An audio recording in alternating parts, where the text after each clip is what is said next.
I couldn't let you get away with the murder, so you're going down with me.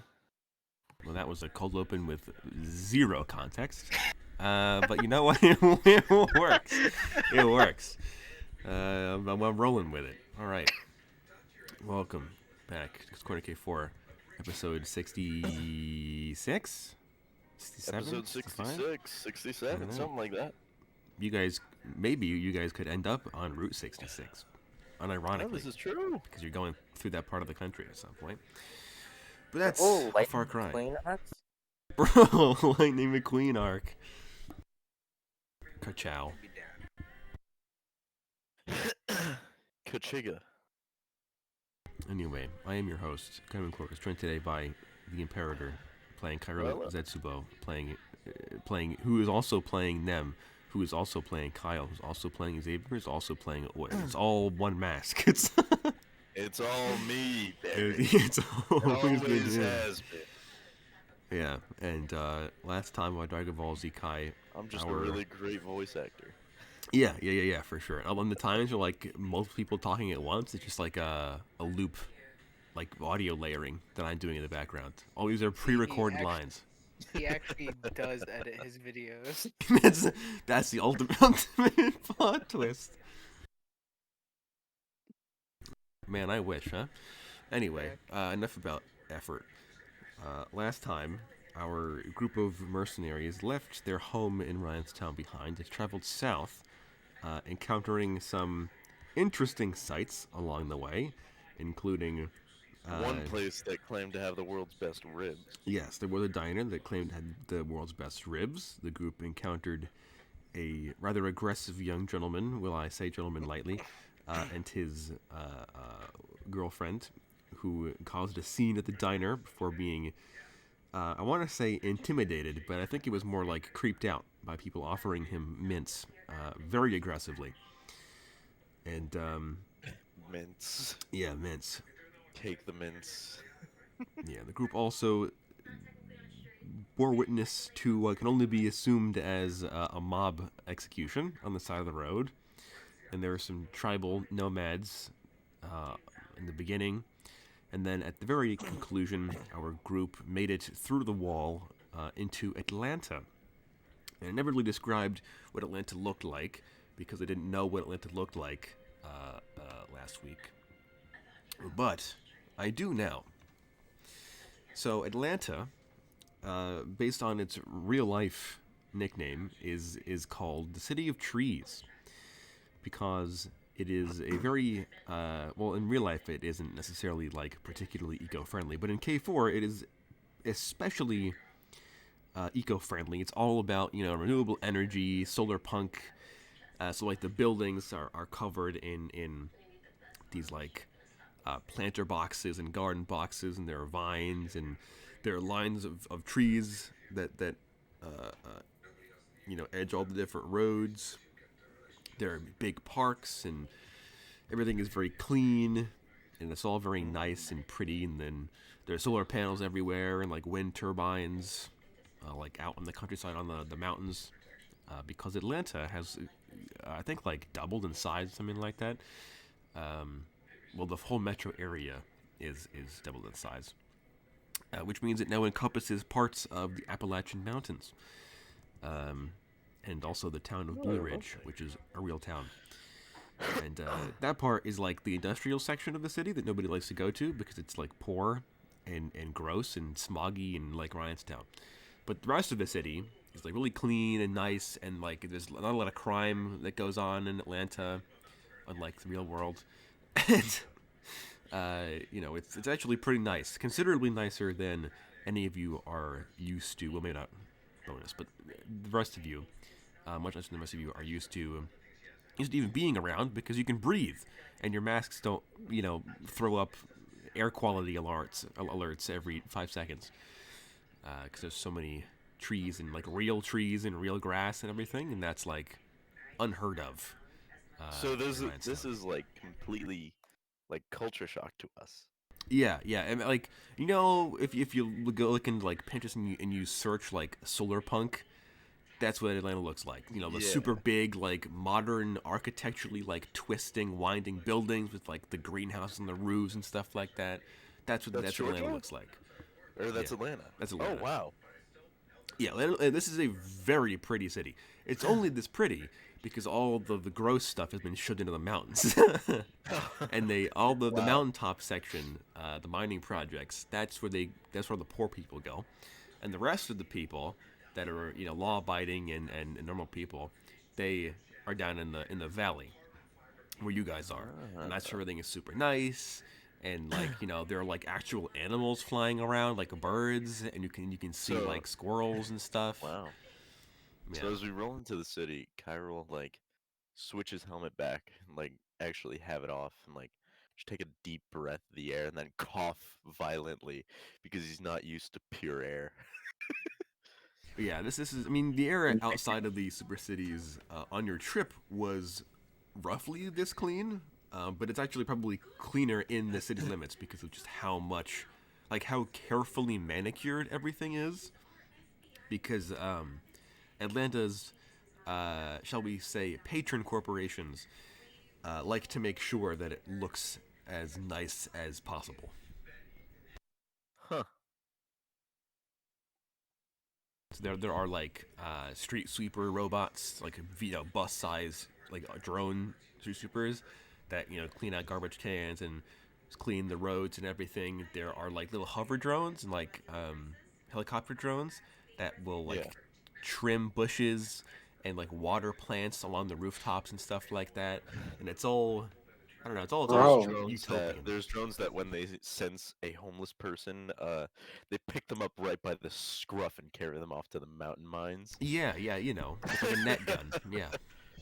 all I'm thinking Oh about no, is I'm not when, even talking about like a net gun. I'm talking like they have just one big claw and they just pick them up by the scruff of their Yeah, clothes bro, and an carry them arcade off to the machine, mountain. just pluck them and Yeah, go. it's not even yeah. automatic. It's just some guy playing a big claw machine. He's like, oh, my life.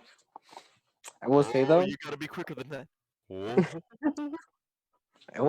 I feel like with how tourist friendly this area is, I'm really thinking like, damn, I'm glad we don't look poor. I mean, Very. This if is you very looked true. too We poor, are it probably very wouldn't have been let through fashion the city forward. walls to begin with. It probably would have been like, oh, you don't pass the New Vegas credit check, so No, like we're turning you around. I will say for our characters are from like a big city, so like our characters would probably be pretty fashion forward. I mean, yeah, you guys, the whole group. Except the bonus is like fashion backwards, but like not like a bad backwards. It still kind of dresses nice, but like 5 years ago nice. But yeah, in many ways, Atlanta is a lot like Ryanstown. It's still a big city. There are still a ton of people. It's just that you can see the sky, and breathe Oh air that's yeah. not like sewer air. Oh my god, what's that? It's not raining every 5 seconds? That's crazy. Yeah, and you can probably drink the rainwater here, which is Wow. like That's Ryanstown rainwater will literally like melt paint off of buildings. So this everything is a yeah. dullish gray because they don't bother painting anything anymore. Mm-hmm. That's why it's all metal because anything like concrete or like brick or like plastic will get worn away by the acid rain. But here there is no acid rain, which is probably the biggest change compared to Ryanstown. Huh. But yeah, so you guys Well, are rolling into to Atlanta. It is the sun will be set at this point. It's to be like eight, around 8 in the evening. And you guys never made, I assume, never made arrangements for your overnight stay. So you'll have to do that. wait, what was that? I assume you guys didn't make any arrangements for your overnight stays in Atlanta ahead of time. Not So yet. you'll have to But find somewhere to live. but while we're rolling into the city, Cairo will like park his car on the side. He'll be like, "All right, we'll stop the convoy here for a second," and he'll change into his nicer clothes, like into his suit and everything, to kind of put on the veil. If I have money. Yeah, I mean, you guys would see that most of the people walking around, they seem at least like vaguely middle class or above. Like you don't see anybody dressing Oh, rolling like around in just genuinely. straight suits. Yeah, yeah. People. I mean, there are of course lots of business people and business executives and stuff that walk around in fancy suits, but like there are a lot of suit wearers, and there also aren't anyone that's like wearing Completely unironically gross impoverished. clothes. Like everybody Yeah. is generally at least well taken care of, it seems. Hmm. Okay. All right. Well, he'll he'll put on his suit anyway, I think. And then I guess we'll roll on to a nice hotel. Okay, what star level are we talking? Are you guys gonna go to like the bare minimum, like no-tell motel, or are we going to like Something with a garage. something with a garage? Well, this is downtown Atlanta, so I think, given how massive Atlanta would be at this point in history, most hotels, or at least most like 3-star and up hotels would have attached garages, if not like down the block garages. All right. So you said 3-star, right? Yeah, 3 and above. So we'll do 3.5. We'll settle on 3.5 stars. Okay. That sound good to everybody else? Let's take consensus. I mean, I don't think the quality it makes much of a difference to me. Fair enough. Nem. Yeah, robot's a robot. Nox. I'm How fine. about you? 3.5 stars will do. Yeah, as long as Bonus. the truck is in a decent place. Bonus is probably impartial. Bonus is always impartial. Fair enough. All right, 3.5 stars it is. All right, so that'll be around 100 colors a night per person. Unless you guys wanted to like get like shared rooms, in which case it would be 150 for a 2-room, or a 2-bed hotel room per night.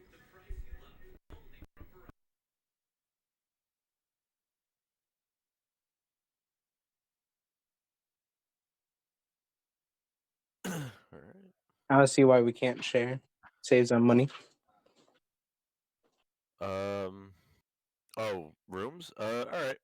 I'll share a room with bonus. Okay, so in that case, since I guess 4 people, 2 rooms, 2 double rooms. So that would be only 75 colors per person if you were to split the bill evenly. And that's 75 per night. So I'm going to. Well, we can also use the credit card. Because, I mean, I guess. I mean, again, Dapper's Well, didn't policy he of say- like, the stops are optional for the most part. I mean, obviously, like that's why he's covering the gas to go from Super City to Super City, but he's not going to cover the gas in the city because if you guys choose to stay and wait a few days and do other jobs, then he's not going to pay for you guys to hang around and Oh, okay. I mean, Well, it's not like we can drive continuously.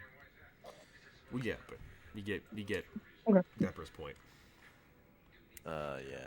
All right. So then, yeah, it said what, $75? Yeah. All right. That's not much. We can split that overall among the party. But yeah, 75 Everyone. per person per night. So Yeah. that's not a whole lot of money at all. I mean, I guess relatively speaking, it would be a little bit of money for, say, So I'll pay the first night. like someone like Knox, who's pretty poor after blowing a bajillion colors on the vandalism van. But I have to do some math now. All right. Cool. So while I do all of this math, you guys can decide if you want to do anything in particular this evening. If you want to scout potential job brokers or look for work or see if, like your contacts are like Dapper or if Xanthorpe knows anybody that could give you a job. Or if you want to get lay the land, if you want to go and party, if you want to go and, you know, I don't know, commit a heinous crime, up to you. Uh, I think Cairo. I think Cairo's gonna take the night off. He needs a good rest. He's been driving all day.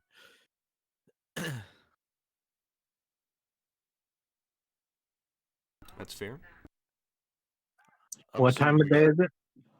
Maybe like 8:30 by the time you guys get into a room. I wouldn't mind seeing what the nightlife is like. Alrighty, so the nightlife in Atlanta.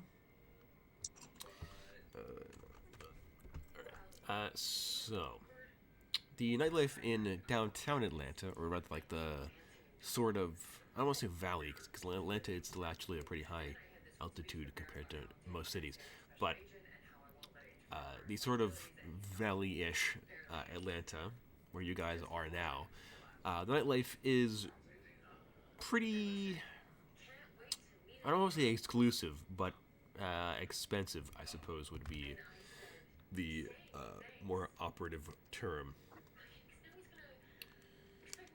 Just because,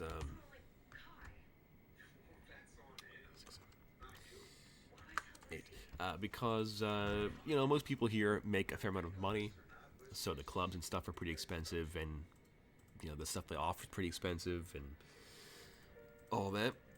If you wanted to go somewhere cheaper, somewhere a bit shadier, seedier, a bit more dive bar, you would want to go up to the mountains. Where someone's looking to get some mountain Mm, justice. I think I would not mind looking around at some clubs to see what their kind of people are to scope out customers for at-home business. Okay. All right. So you're looking for potential customers. Like if they're online, they look a little stressed maybe. Maybe they have a dog in the background as noise. My dog is crying. I might have to take her out. But yeah, something like that. Looking for people that seem approachable, not the type of people that are annoyed that they have to wait online because their name isn't on the VIP list. Yeah, I think you kind of scan the waiting lines and stuff at a few bars around the hotel you guys are staying at, and I don't think it would take very long to find any particular archetype of person. So it certainly isn't very difficult to find somebody that matches the description you're looking for.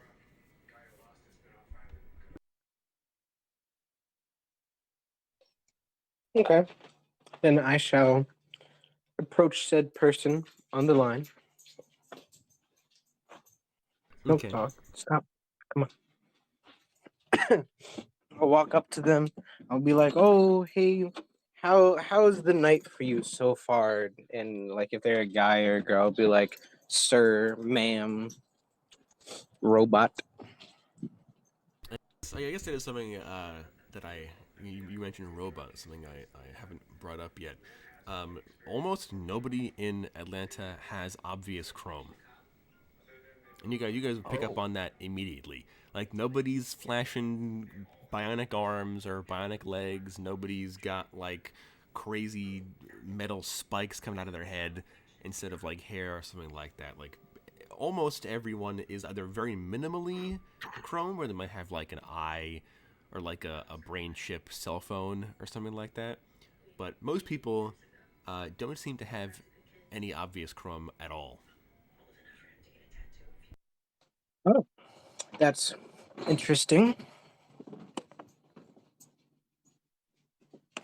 Okay. Yeah, so Well, if that's the case, this person you approach, sort of, because I don't think, because Nox also doesn't technically have obvious Chrome because of how your purchases have gone. So you walk up to this person, and they don't seem to have any obvious Chrome. You guys haven't seen anybody like Oid. No clankers, no sentient robots. Dang. Oh.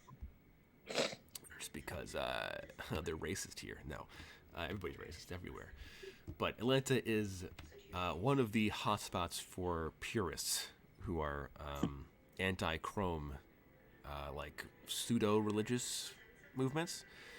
And so a lot of people here don't like obvious chrome. So Knox walks up to these people, and they seem generally friendly, I guess. You can give like a business card or something. If you're looking yeah, I'll for give like an them. actual job to do now, then I can, you know, begin the process for that. But like it won't be. It's not hard to pick out somebody who's like, you look like you could use a bodyguard or a friend or like whatever, and you just give them, like a card or an AR message or whatever.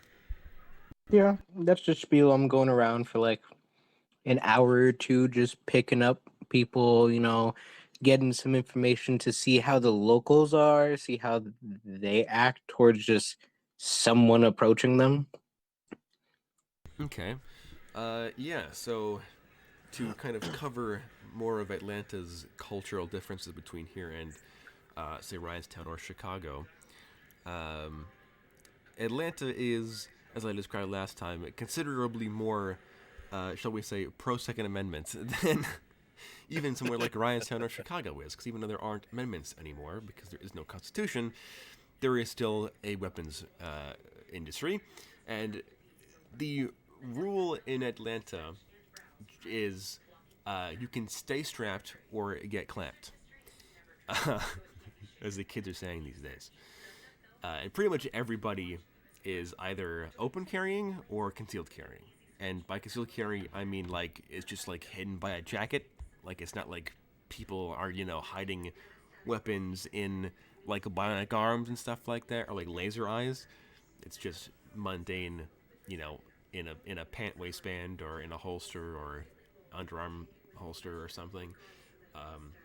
And pretty much everyone is packing heat, or at least it's safe to assume that everybody is, even if you don't see it obviously. They are. And you figure that probably has something to do with the low rate of crime in Atlanta, because you try to mug anybody and you're gonna get shot at. So Yeah, generally that aggressive sounds violent about crime right. like One that hell is of a pretty city, huh? Yeah. Of course, the sort of reverse of that is you guys. I guess I say you guys. Knox, as you're going around these different clubs, some of the higher level clubs that you pass through, their bouncers have SMGs, and like just like openly Right. brandished like P90 equivalents and They're straight up going, you don't want to come here and make a scene. yeah, and there are also like pretty much every building, like on the front door or on the wall near the front door or on a front window, has like it'll say what the weapon policy. So the different shops will say, "Oh, you can bring a rocket launcher in here. We don't care," and like other shops will say, like you must deposit all weapons with the concierge or with Yeah, the like in door a safety guy. box or something, right? Yeah. So like all the nightclubs, they have a pretty similar policy, and that is when you enter, you give your weapons to the like coat check, and they file them away in these cabinets. And when you leave, you get your equipment back. And if you don't, the shotgun wielding bouncers will put a 12 gauge in your chest. So most people, you get the feeling, are pretty law abiding in these places. Do I notice, this is just like for curiosity, but do I notice any strange apparel codes Because I recently found out one club doesn't allow you in if you wear camo. Huh. Yeah. Like, I mean, they have a straight policy about that. that's interesting. I mean, I guess if you go to like some of the really high end, like wackier or like gimmick clubs, they might have a very specific dress code to them. But generally the ones where the normal people would, the middle class people would go to, aren't, particularly specific. They don't, as long as you're giving them money, like what do they care? Okay.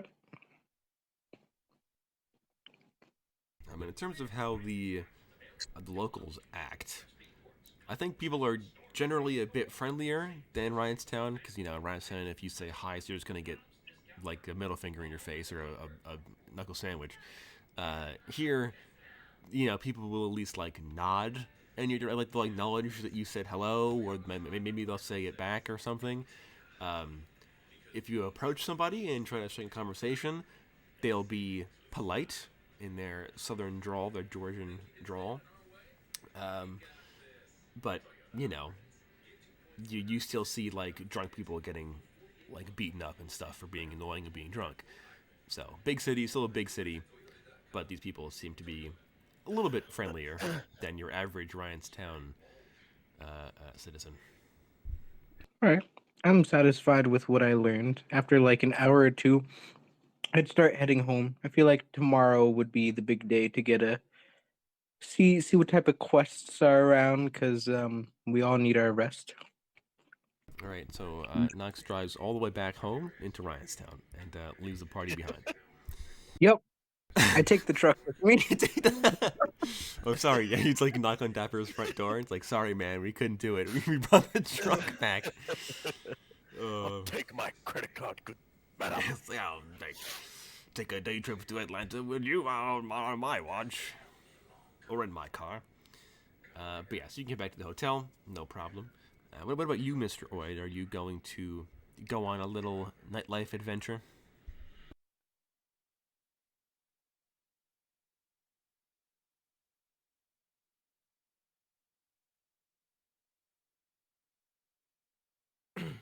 No, evidently not. No, he's just recharging.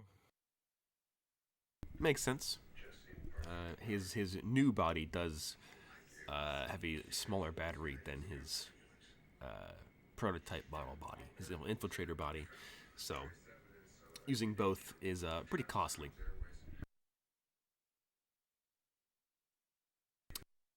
Yes, you guys can head back to your rooms. Bed down for the evening. You get I don't know, I suppose an alright night's rest. You had a pretty busy day, a stressful day, worrying about all this stuff, eating a lot of ribs and various food trail snacks along the way. And you wake up and you have like the, hotel bundle provided breakfast, which is like those little like plastic cartons of like cereal, the prepackaged cereal cartons that you can pour milk in. It's like a little bowl for you. And they have like coffee and tea and stuff like that all ready for you. And you know,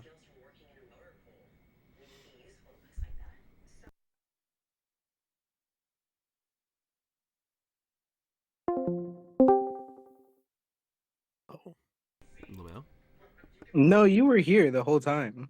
You were talking oh, and your thing just didn't show. I was like, huh? that's weird. Okay.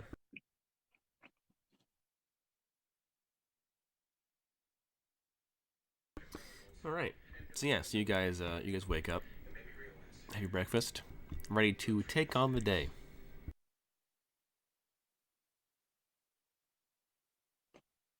I would say so, yeah. I'm pretty ready to take it on.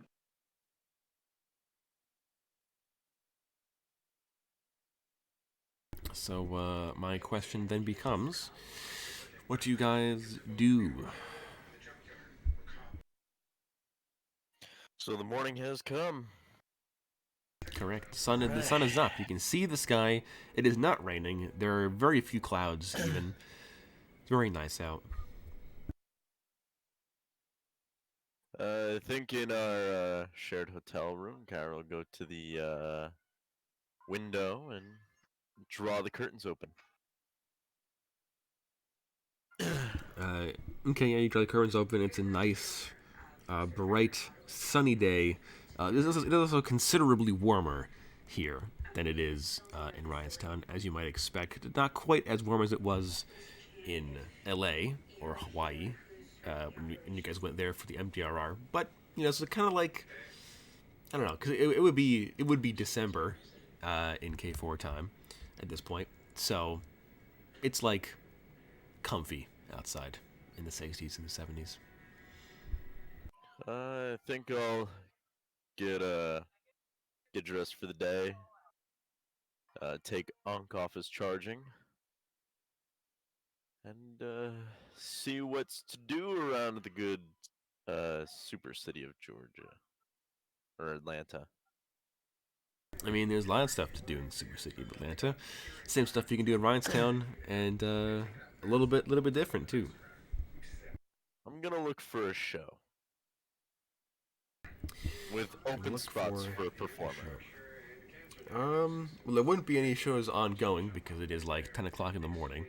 Well, of course, but for midday or later in the night. Okay, give me. Are you looking for any type of venues in particular, or is it just, accepting all offers? I'm looking for anything that's gonna be a big party. Okay, so give me a perception check to have a look around, have an ask around. Any popular clubs, places I can advertise for, something to that effect. That's 6. Yeah. So you ask some people around. Maybe you drive around Atlanta a little bit. Ask Knox what she saw when she was having her midnight drive the night before. So what kind of entertainment venues are in the area. And if you ask any of the local, maybe ask the hotel employees or the concierge down there, stuff like that. And the name Blytheval's Folly comes up a few times. And Blindfolds Folly? no, Blytheval's, as in Blytheval, a name, it's a last name. Blytheval's Folly. And that doesn't sound like a nightclub name, but people keep talking about it as if it's like a really popular party spot. Ah. Okay, I'll look into it. Okay, how are we looking into it? I'll see what their. I think I'll get a connection for maybe the managerial staff, and see if they're looking for any entertainers or shows for the night. Okay, so you go online or whatever, and try to find like reference for this place. Like if they have a website, if they got social media accounts, if they've got like show listings anywhere, contact information. You don't find anything. All right. Well, guess we're doing on foot investigations then. All right, give me another perception check to find this place. Okay.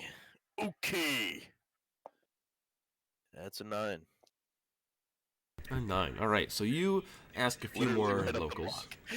Yes, no, this place is across the city. Oh wow. I wish it was on the block. No, it's all the way across the city, and as the name might suggest, it is in the mountains, and it is pretty much as far into the boonies as you can get, while still being within the city limits, like being within the wall. And you ask a few of the locals, and they tell you that it's in the Blue Ridge Mining Projects, which is the district that's in the Appalachians that covers the section Atlanta covers. And they give you like really vague direct. Like, they don't give you any street names or Take like it right up there, and then yeah, like take when another you hit the left. crooked tree that's bent to the You've gone too left, far. you've gone too far. Turn around and like you start to follow this It's just cockamamie route.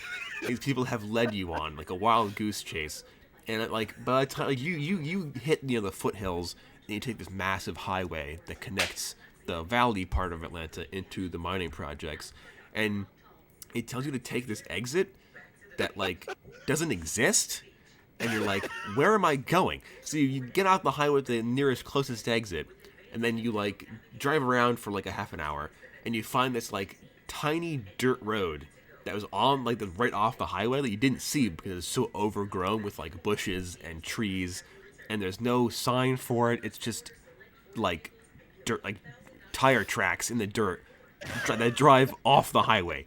Like there's no exit lane for it. It's just a turn off the highway, and you climb this dirt road for a few miles. It is incredibly bumpy because you're in a sports car on dirt, which is so uncomfortable. And eventually, you come upon what looks like what we would associate as being like a national park, like parking lot, like a big flat gravel clearing in the woods where there are a bunch of cars set up, and there's like a sign, like a handmade sign that has like big painted letters on it on like a metal sheet that says Blytheval's Folly and an arrow pointing up into the mountain. All right, time to have Ankh come with me, and we'll see what it's about. All right, so you park and you climb this trail, shall we call it, up the side of this mountain for I another. won't be in my nice clothes, but I'll have them. Yeah, with you'll me. have. Okay, yeah, you're wearing like your sneakers or your hiking boots or whatever. Well, I've got mag boots. Yeah. And you climb this dirt path through the woods, through this trail, up the side of this mountain, and eventually, the trail just ends, and it's clearing, and there's nobody here. You don't hear anything, you don't see anything. It's just a dirt clearing in the middle of the woods on the side of a mountain, and then built into the mountain face is what looks like a Wild West mine shaft with like the whole kit and caboodle of like the wooden boards like blocking the entrance to the mine, and like the beginnings of like the old style rickety iron and wood minecart tracks going into darkness, and above the like wooden frame of the entryway it just says Blytheval's Folly. I mean, in like black painted, poorly handwritten painted letters. Let's take a look. All right. You approach, and yeah, sure enough, these boards are nailed to the wooden frame, the posts on either side. Is there a way through? I mean, after you can see it's. I mean, you can remove the boards, but it's nailed shut. I'd like to take a look around. Okay. Give me a perception check. All right.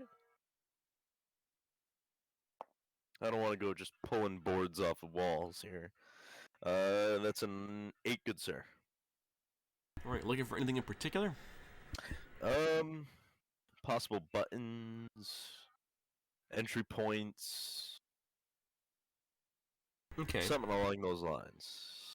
Ways around, possible secret entrances.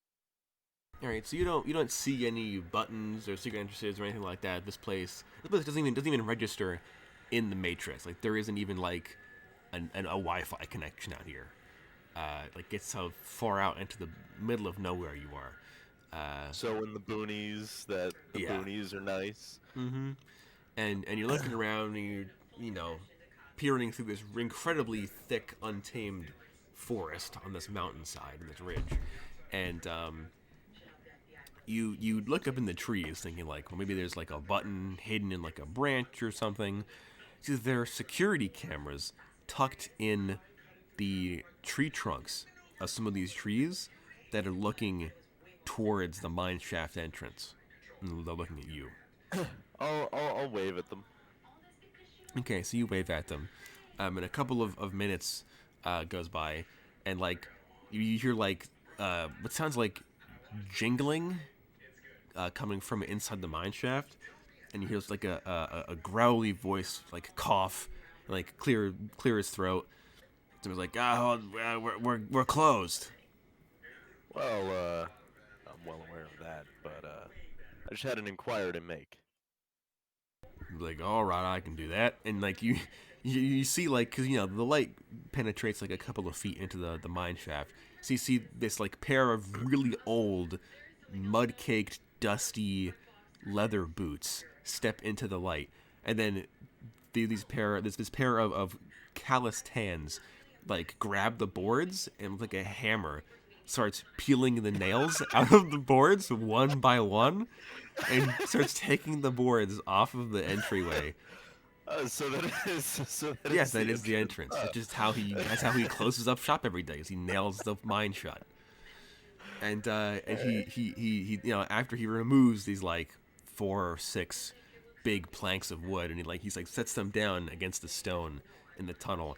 See, this dude is like 6'2". This is a big boy. And he's very tall, but also like overweight and like rotund. But not so like he's John Goodman. well, yeah, but not like obese, but kind of like it's more Like, muscle than there's fat. some muscle back there. Yeah. Like if you were to throw his weight around, he Yeah, could so probably John- like chuck so you John across the Goodman. way. Yeah.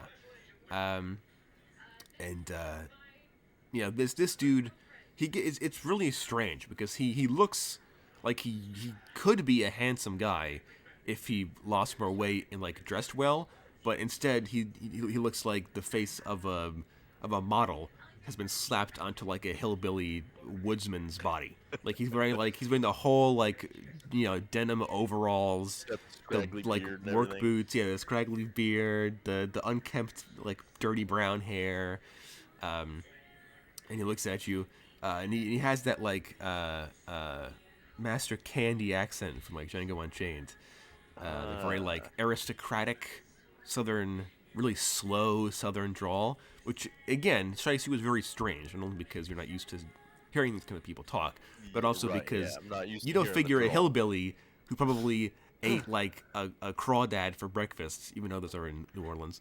You don't know any better. Probably ate like a raccoon for breakfast to talk like a fine Southern gentleman of considerable repute. And this guy looks at you, and he looks you up and down, and like, is there something I can do for you, sir? Pleasure to meet you. I'll extend a hand. Call me Pharaoh.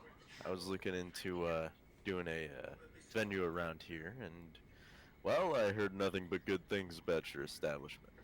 And he takes your hand, your bionic hand, and he tight grips it, and you can feel it even though it's through the bionic. This guy's got a good grip, and you can call me Moonshine, son. Pleasure to meet you. Like, well, happy to hear that the locals down in the city have been speaking my praises.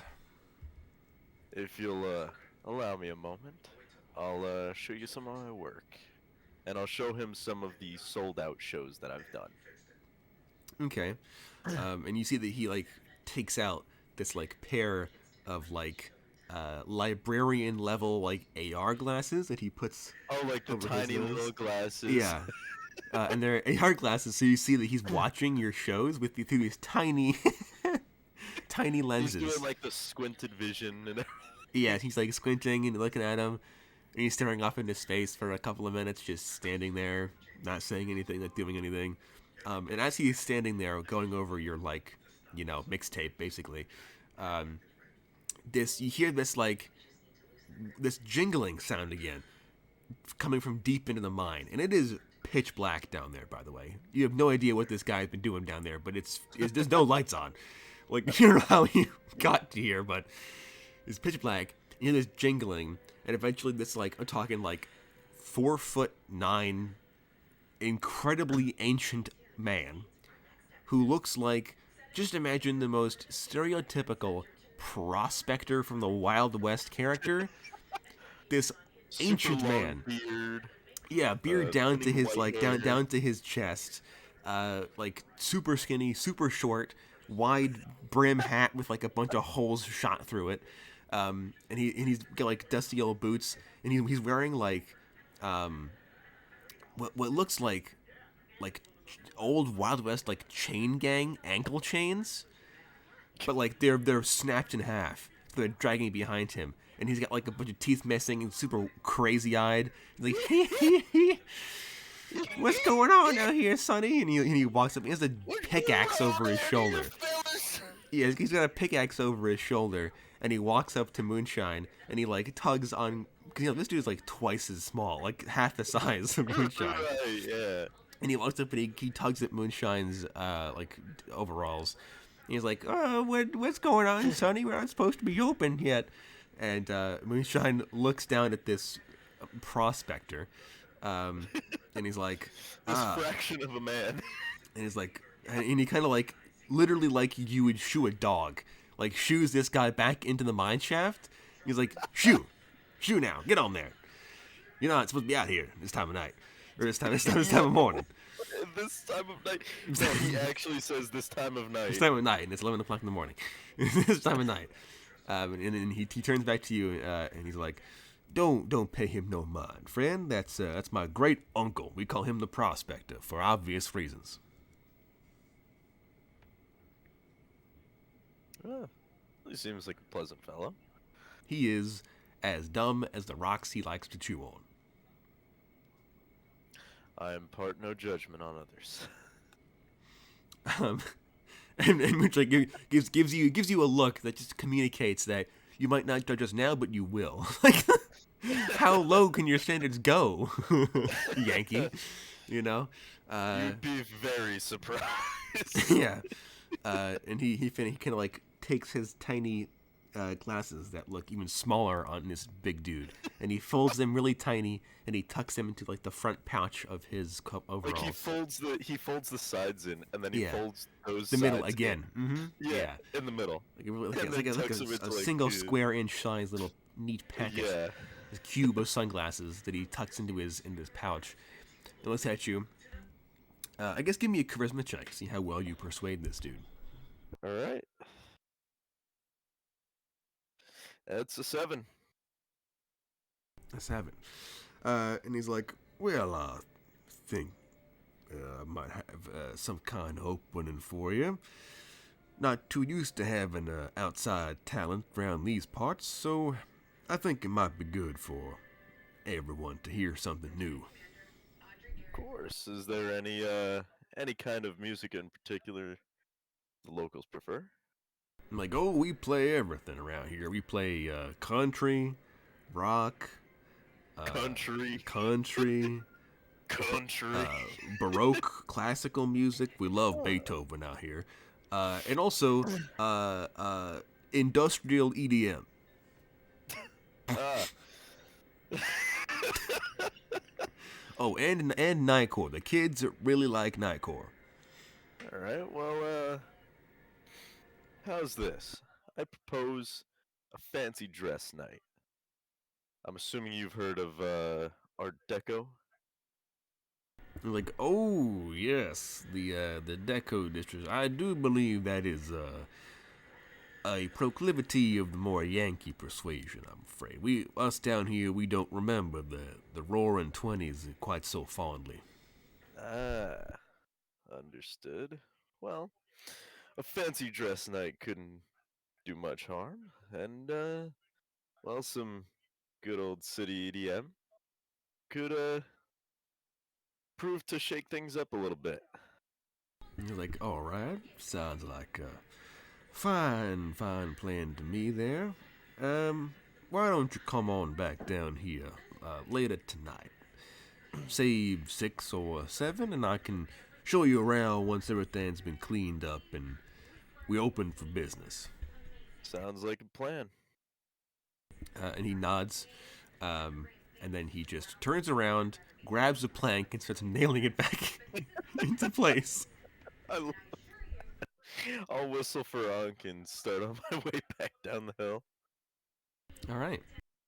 What do the other two of you get up to while your musically inclined companion is off gallivanting with crazy moonshines in the middle of nowhere?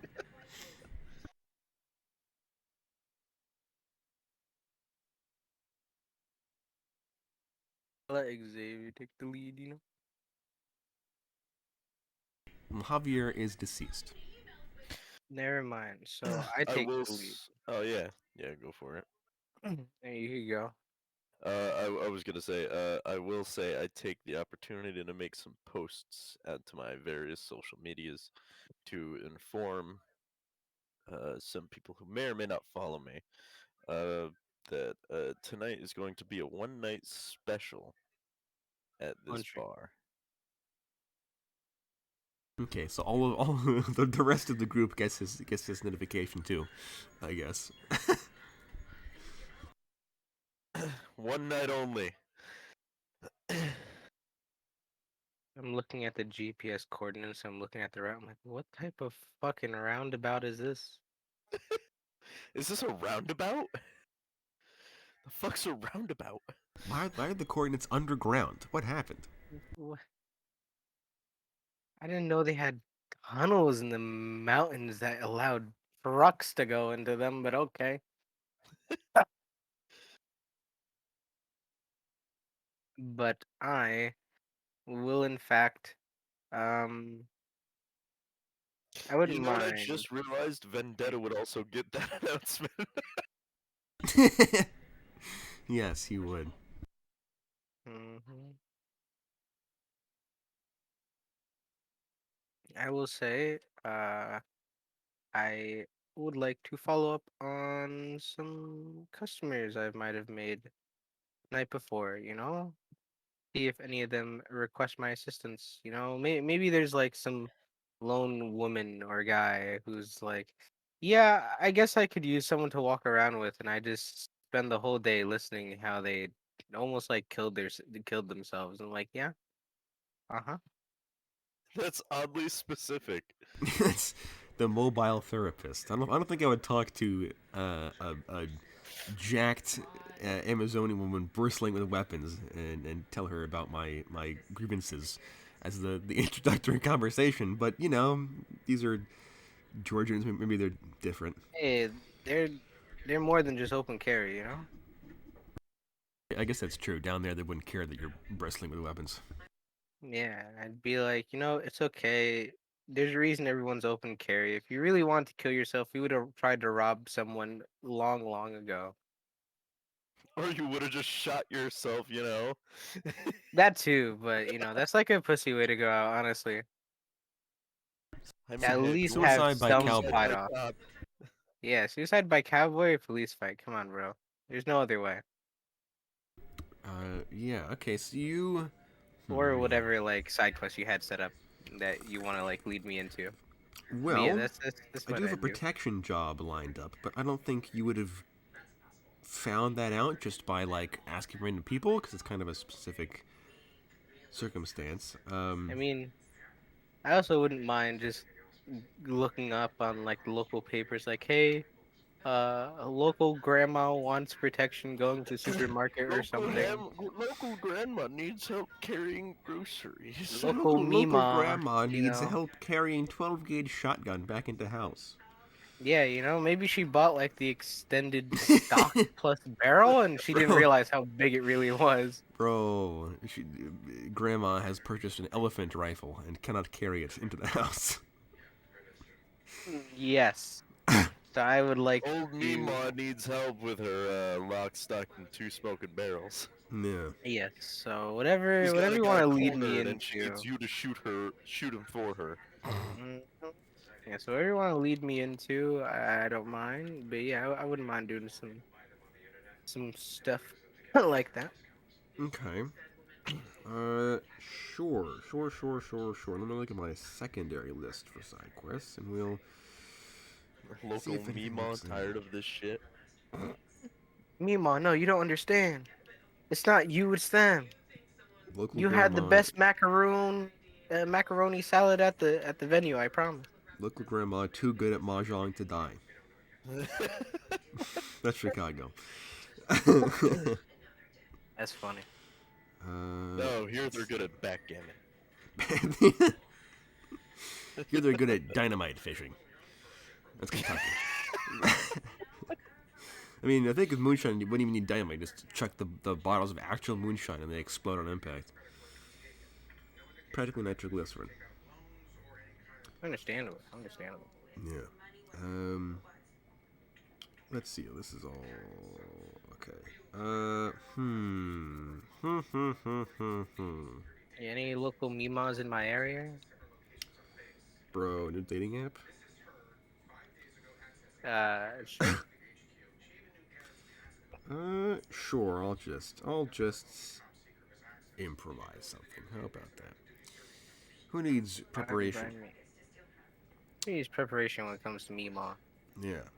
I'm thinking. Atlanta, City of Trees.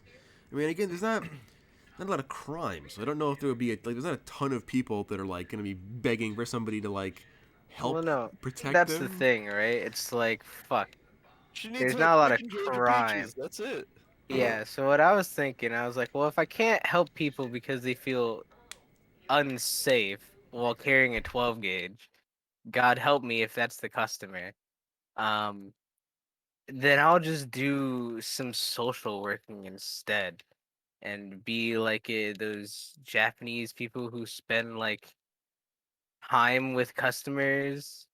Like, oh yeah, you need a cuddle partner? Sure, I'm not gonna be anyone's cuddle partner. I will gladly walk with them and talk with them. I'm not gonna cuddle a Meemaw.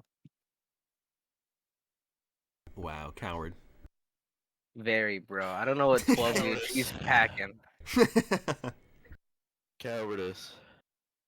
Okay, so yes, I guess, and since people don't require so much protection, I guess, I mean, if you were to go up into the mining projects, people would ask for protection because like organized crime is a big deal up there. Sure. But I'll do that too after my uh hour of social working.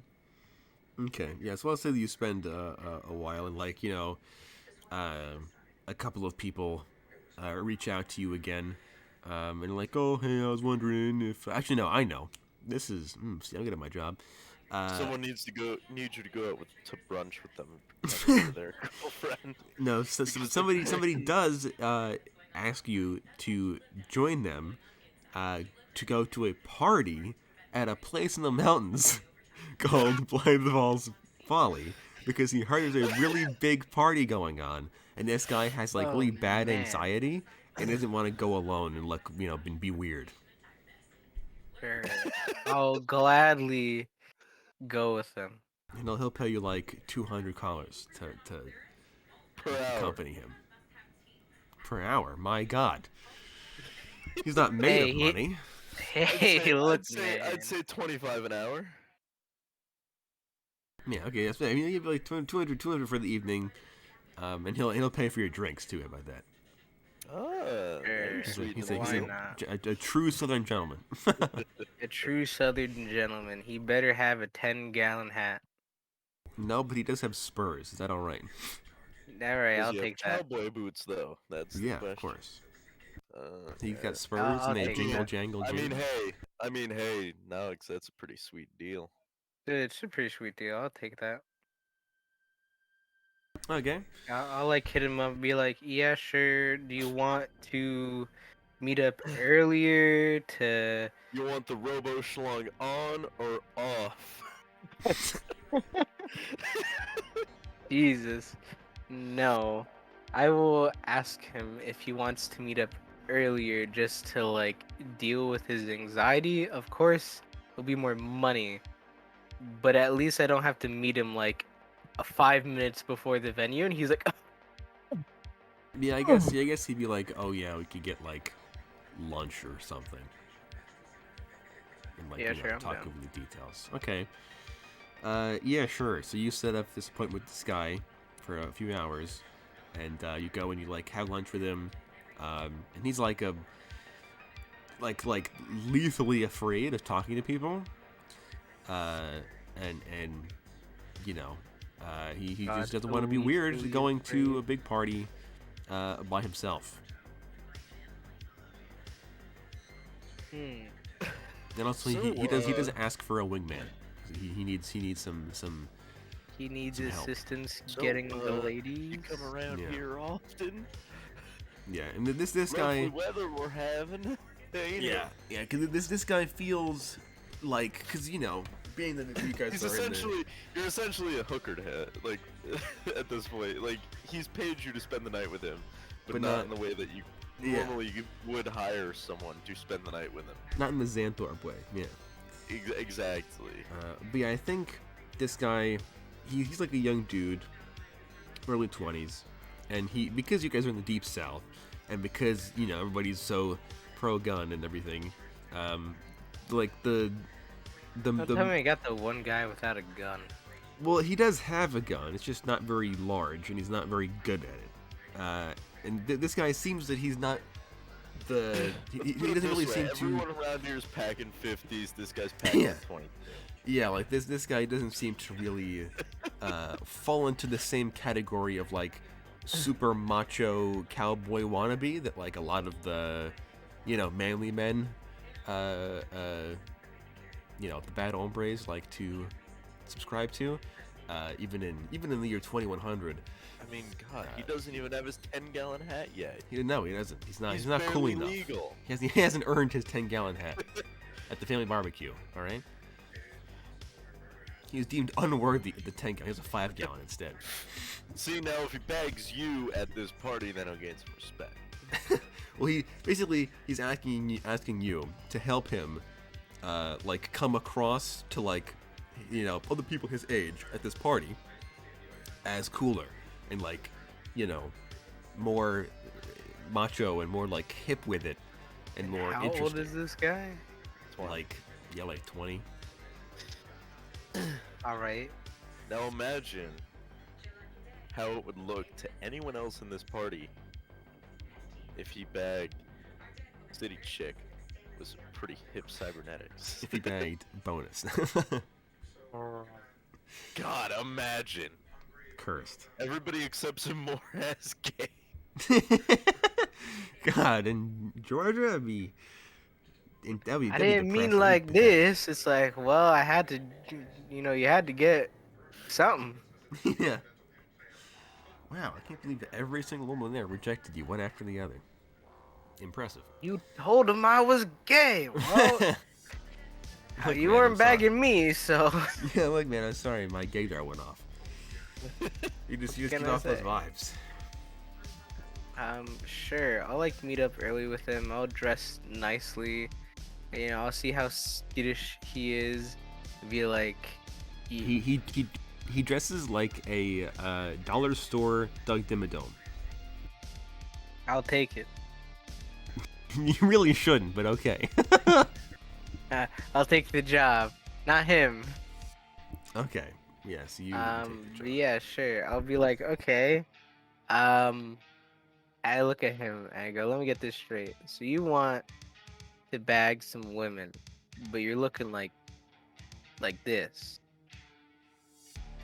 And he's like, well, yeah, this is you know, this is my Sunday best. It's Saturday. And he blinks. It's like, no, it's a turn of phrase, ma'am. I know, but your Sunday best isn't cutting it. Especially if, like, you want to dress for this event. And if I remember correctly, Well, the it is event fancy dress. it's fancy, but his Sunday best looked like he just went from Spirit Halloween, alright? Looks like he just came from church. I'm like, look. You don't want to go into a club trying to get some women on the premise that everyone thinks you're a church freak, because I'll be honest, your Doug Dimmadome outfit over here is kind of looking like you just came from church, and you, in fact, went up twice to get the host. He's like, how'd you know I do that? Call it a lucky guess. even though the church doesn't exist anymore. But we'll just handwave that. Roll with it. Yeah. In his mind, if church still existed, he would have done that. Yeah, well, this guy is a big purist, I guess. Well, probably he couldn't be, because why would he go to a the equivalent of like a Mountain grunge bar. 90s party where everybody's like, you know, a rebel against society who's that way. So he's like a spherical church adherent, and they aren't anti-technology, but they are just like scuffed I Protestants. mean, you could ask Oid if he's got some spare fancy clothes. Don't worry. I don't We're think gonna. Roy wears clothes. No, he doesn't. Nah. So what I'm gonna Well, then do? ask Dapper. Send Dapper a message. Maybe he's in the city. gonna have this kid spend $8,000 on a suit from Dapper. God. Maybe the I think best what I'm dress gonna there, do- but you know. Yeah, I think what I'm gonna do. I'm like, look. Let me ask you something. Do you go shopping for clothes at all, or did you just get your family's hand-me-down? And he's like, well, you know, I mean, You can stop right there. I know the answer already. We're going shopping. and he looks like defeated, and you're like, all right. And then you take this guy out to all of the hip and cool shopping malls, because you guys aren't in like Lone Star, which is Texas. They don't like there aren't like straight up cowboy shops here, and it is like a normal, you know, urban shopping area, and you can get him at least a better outfit than the one he's currently using. I think if anything, what I'm gonna do is like do a montage dress up thing where he just, you know, pulls back the curtain 1,000 times and just like Okay. and like take a bunch of pictures, you know, review them, but also send them to the group chat. Because I know, if anything, Bonus is the guy to really talk to in this time. Not that Bonus is anywhere near the age, but he has better fashion sense than this guy. Well, Bonus also used to be like a minor celebrity, so he has inherited a little bit of that fashion sense into his new occupation. Oh, actually, I even send it personally to Dapper. I'm like, look, I got a person I'm working with. They have god awful sense of Style. Just, I need to know if at least one of these 150 outfits work with this guy. Dapper immediately tries to like video call you. Listen, Madam Knox, I am in the city currently. like, you like video call him, and you see the like the background is like a changing booth in the same mall that you're in. It's this changing booth with the guy. Like, how did you You're get like, in look. here? No, you see that I picked it up. he video calls. He just uses a blank background, like a metal generic blank metal background. You don't know where he is. And he's like, all right, Someone's show me like- this Someone's, fellow like, right begging now. for their life. Yeah, you can hear like, please don't hurt me, and he's like, shut up, I'm busy. I'll be with you in a moment. Madam, please, calm down. Anyway, like let me see this fashion emergency right now. Alright, I immediately show him, because like at this point the guy probably went back in his normal outfit, and I go, this is what he was gonna wear to this event. And you just hear like vomiting sounds coming from. Dapper's like, oh my! Like, please, good Dapper, God. no, don't die over this, Like please. the fashion, the bad fashion ripple in the timeline. I can feel it in my heart. Oh, There's a disturbance in the.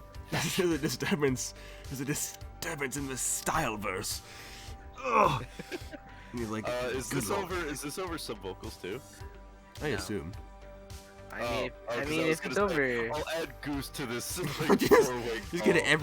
everybody involved to bully this guy. Xanthorpe, everyone. Just Vastislaus, what are you doing, young man? Yeah.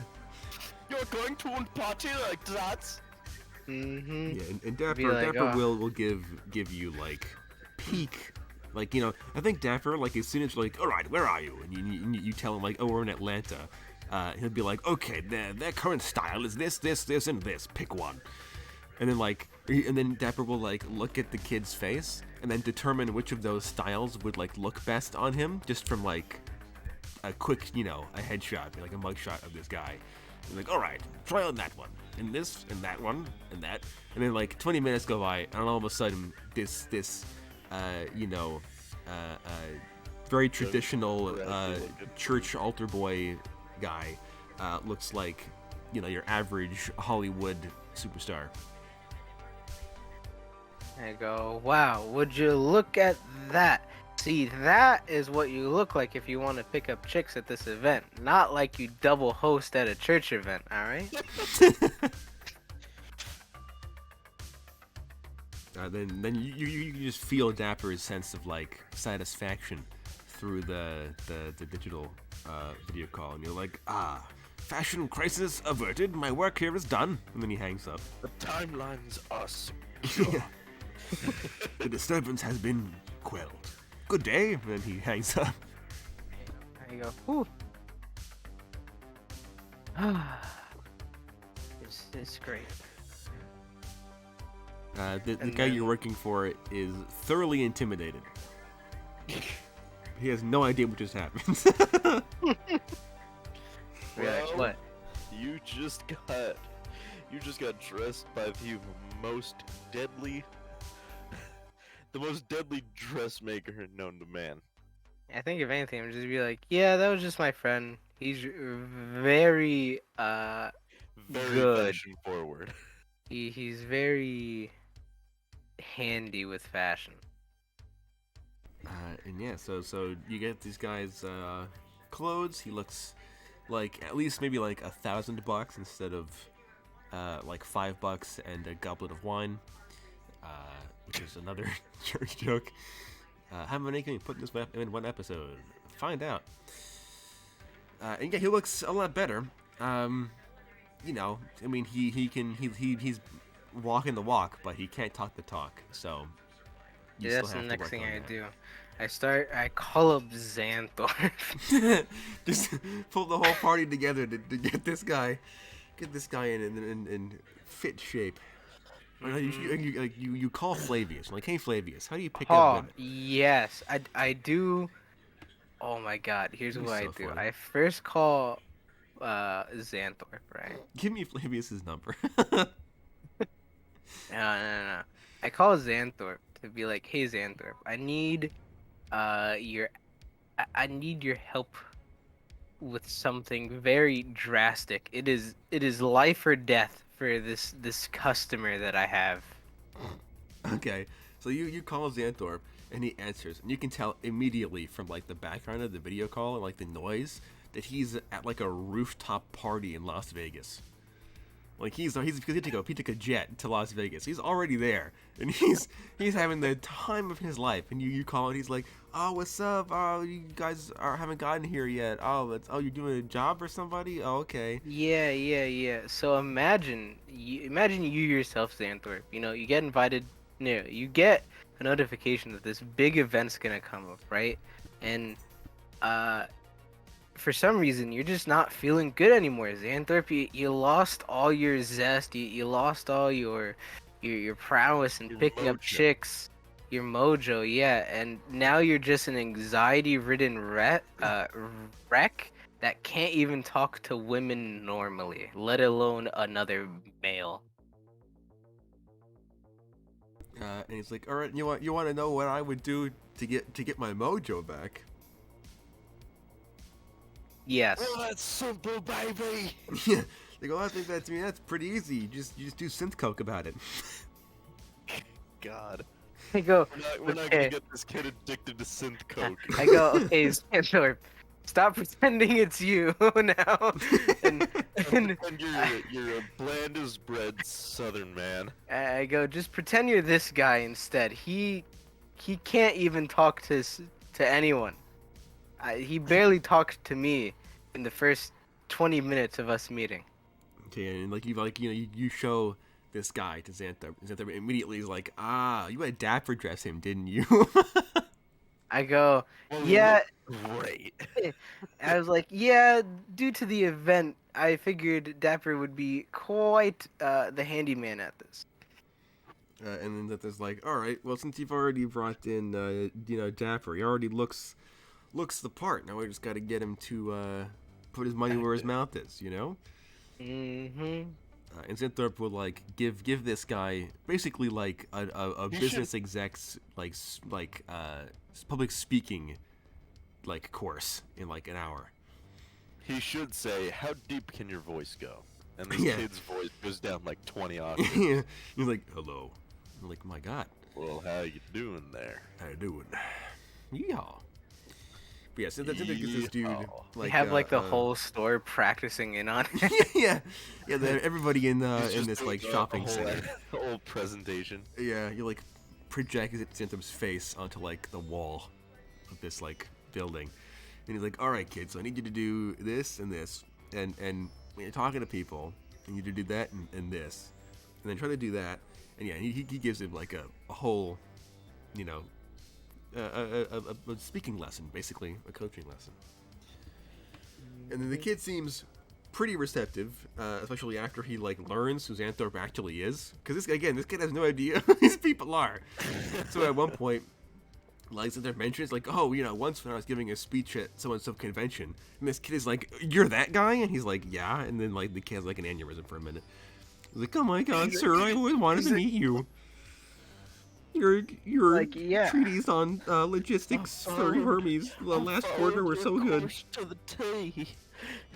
Yeah, and I bought all your books. I bought all your books. I've watched all of your TED Talks.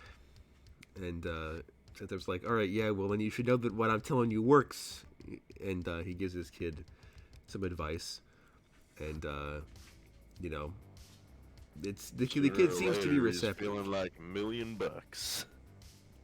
Yeah. And the kid, it seems to work. I mean, he's still kind of, hyper anxious about everything. But, once he kind of, like, gets a feel for the situation, he's got, like, a couple good pickup lines now that aren't just, like, cringy. So. Now, for the hardest part for him. He's got the talk. He's got the looks. Now he needs just to walk. Exactly, and that's when I hit up Faith. Okay, so you hit up Faith, and she picks up, and she's just like, "What?" And she's yelling over like the sound of screeching tires and like like horns honking and all this stuff. I'm like, Faith, were you speeding in normal traffic? And she's like, "What? No, of course not." And you just hear like police sirens in the background. At the same time, Cairo's talking to Donna, like, on FaceTime. Yeah. They're like, oh yeah, Atlanta's pretty great. And he's looking at the Rhinstown news, and he's like, hang on, is that Faith? And Donna's like, And I was like, "Oh Gotta go yeah, by." she wanted to test out a new engine we put in her car." I'm like, Yeah, that's Donna. Or that's Faith. That's Faith. I just be like, Faith, Yeah. we talked about this. You used the racetrack. Then what are She's they like, building the "We roads literally for? Did not talk about any of this. We totally talked about this. It's just she's too like speeding to understand it. I'd just be like, she alright, would well, be like jacked up on steer at the moment, so she's like talking incredibly fast. Jesus Christ! Imagine trying to catch a criminal on steer Why do you think she in you a can't car catch that her? requires steer. They can't. That's exactly why she does this all the time, because they can't catch her. Oh wait, I have a better headcanon.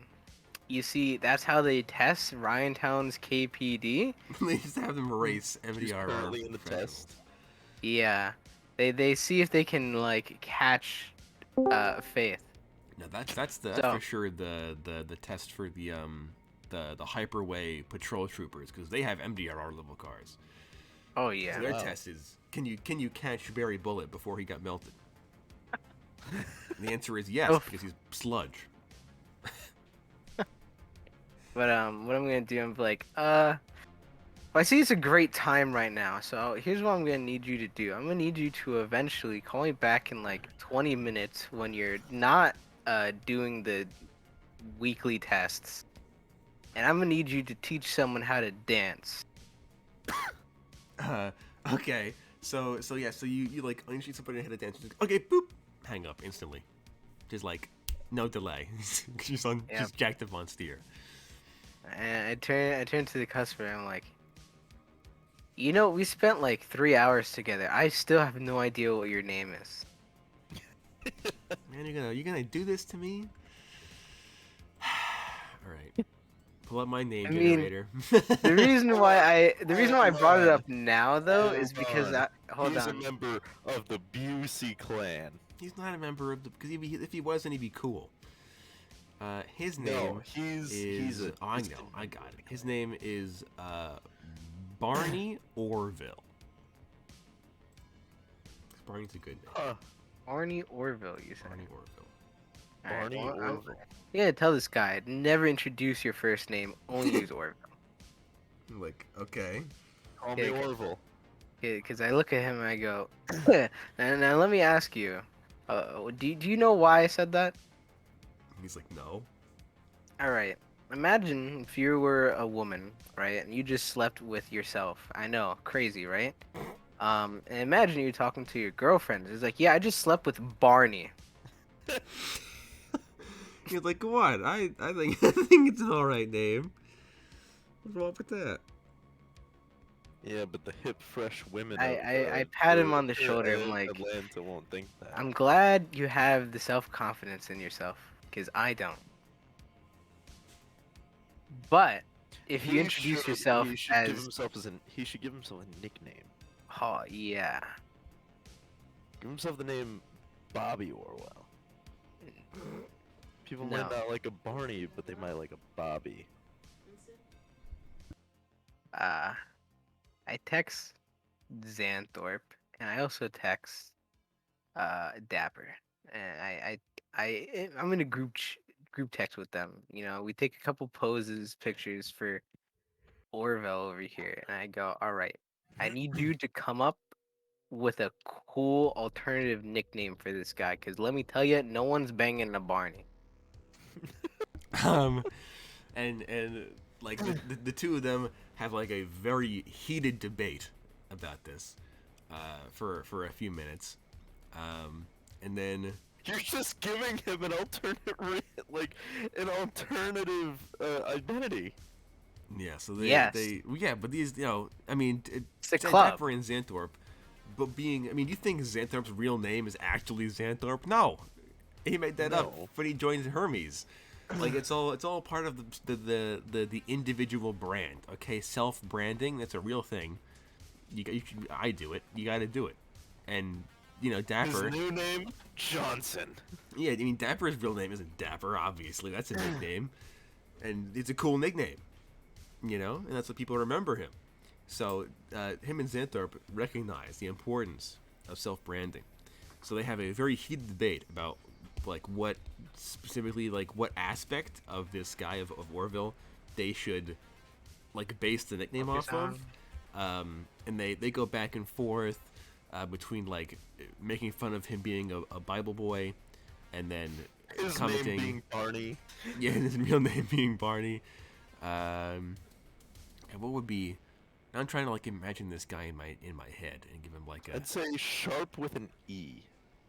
the rifle. The I sharp disagree completely. Rifle. You disagree Or, completely. All right, we have Xanthorpe and we have You put Dapper. Oi. Or You add looking Oi to the group chat. Get it looking sharp. Get it with an E. Well, I yeah, definitely add Oi to the group chat.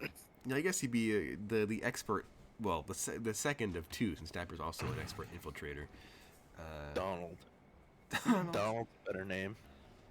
Donald is not a And- better name than Barney. Barney is Donald much is better than absolutely a better name. Incorrect. Yeah, I I text mean, Lloyd. my I'm like, humble here's his. opinion. Huh? There's got to be a tagline to this, I think, his regular name works for this one. You gotta come and like shack up at the bar. Okay. So does that mean you're in favor? You like his first name in that case? Yeah, it works. Barney? So I'm glad somebody recognizes the goodness of that name. I feel like that's Okay. all Lloyd would text in chat. Be like, Yeah, I like the name. I Barney. like the oh yeah, I like the first name, and that's it.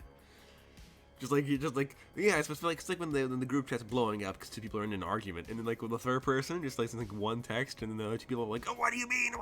And then they just go in a whole other rant. doesn't elaborate. Cairo will intrude on this group chat and be like, "Why not just Barnes?" Barnes is good, but yeah, I mean, yeah, Well, because this maybe is gonna be his nobles then. Barnes no. Bro, that's how he goes. Will you be the noble to my Barnes?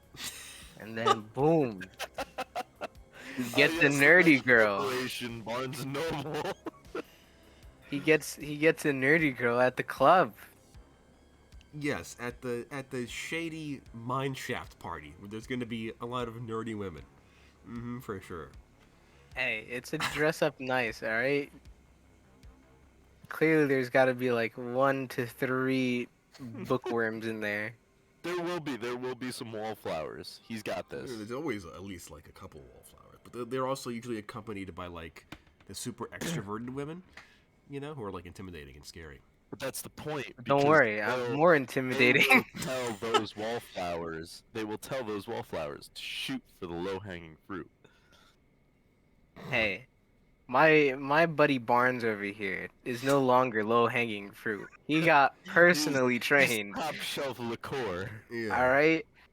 I he's mean, a sure, I fine definitely want Georgia him to get the whiskey. nerdy girl, but I'm gonna be like, look, if they approach you thinking you're low hanging fruit, you take Well, that no, and run. You should tell him. You should tell him to aim for the wallflowers. No.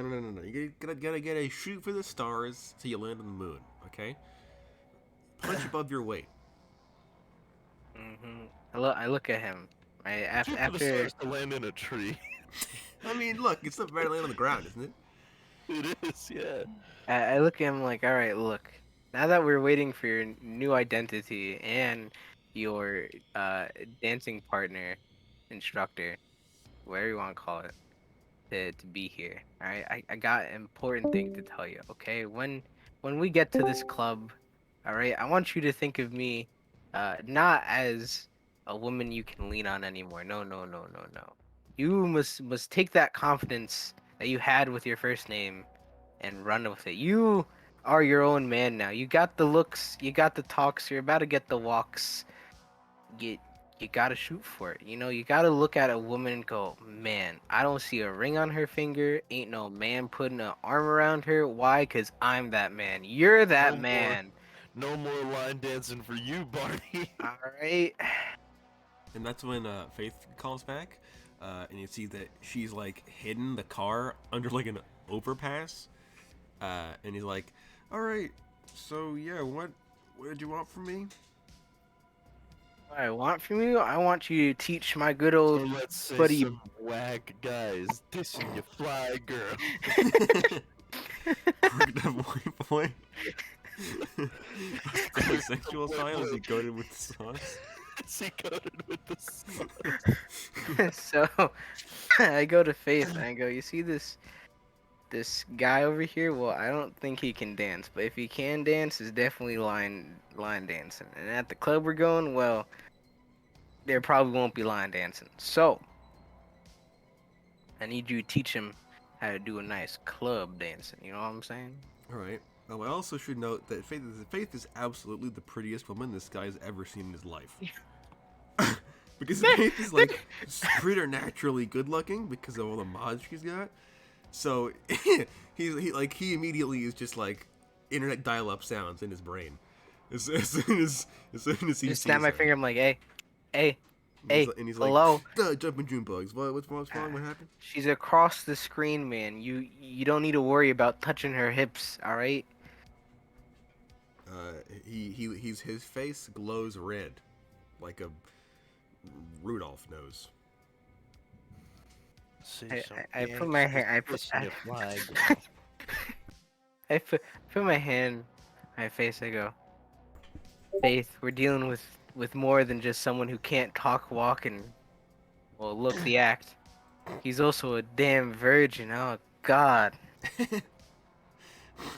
Martyrs give me strength with this one. And yeah, I guess Faith will teach this guy how to dance, but like how to dance well. And he seems to get it. He is definitely kind of like stiff. I don't want to say robotic because that's offensive to the robots in the party. But he's that's offensive to the clankers we got here. God.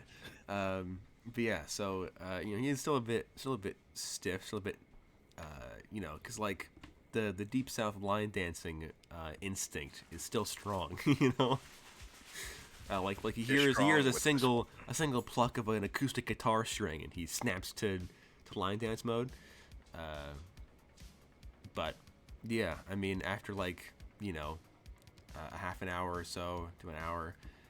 If it's just being like, you gotta go with the flow, man. You just gotta do what feels natural. Loosen up, you fucking bored. Loosen up, or I'll make you. And he gets scared. And she's like, all right, I won't make you, but Nox will make you. Your bowels. I look at him and I go, I will make you. and then he begins to grow more receptive because he's now under the threat of physical harm. He's under duress now. Yeah. Insert under pressure reference. So yeah. Yes. All this preparation for $200, by the way. Hey, look, man. You wanted to get a woman. This isn't just $200. This is an investment. Yeah. All right. He'll eventually comes to Ryan Town with 2 women in each hand. Still scared as shit though, but at least he managed to touch a woman. He walks up. They keep following me. I can't get rid of them. He's now afraid of women. Congratulations. God. But yeah. So you guys get him ready. At this point, it's like 6 o'clock, 7 o'clock, ready for the party. Yeah. All right. That's what I do. So you head off to the party. Cairo heads off to the Well, I've got to party. go there. I've got to go there beforehand so I can get used to the setup. Yeah. Oi, what have you been doing this whole day? Besides getting brought into random text chains asking about how to talk to people well. Isn't that just a question? And one that certainly, definitely, absolutely has an answer. Right.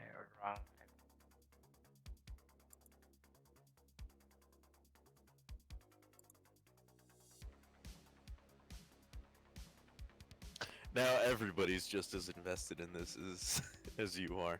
Of course.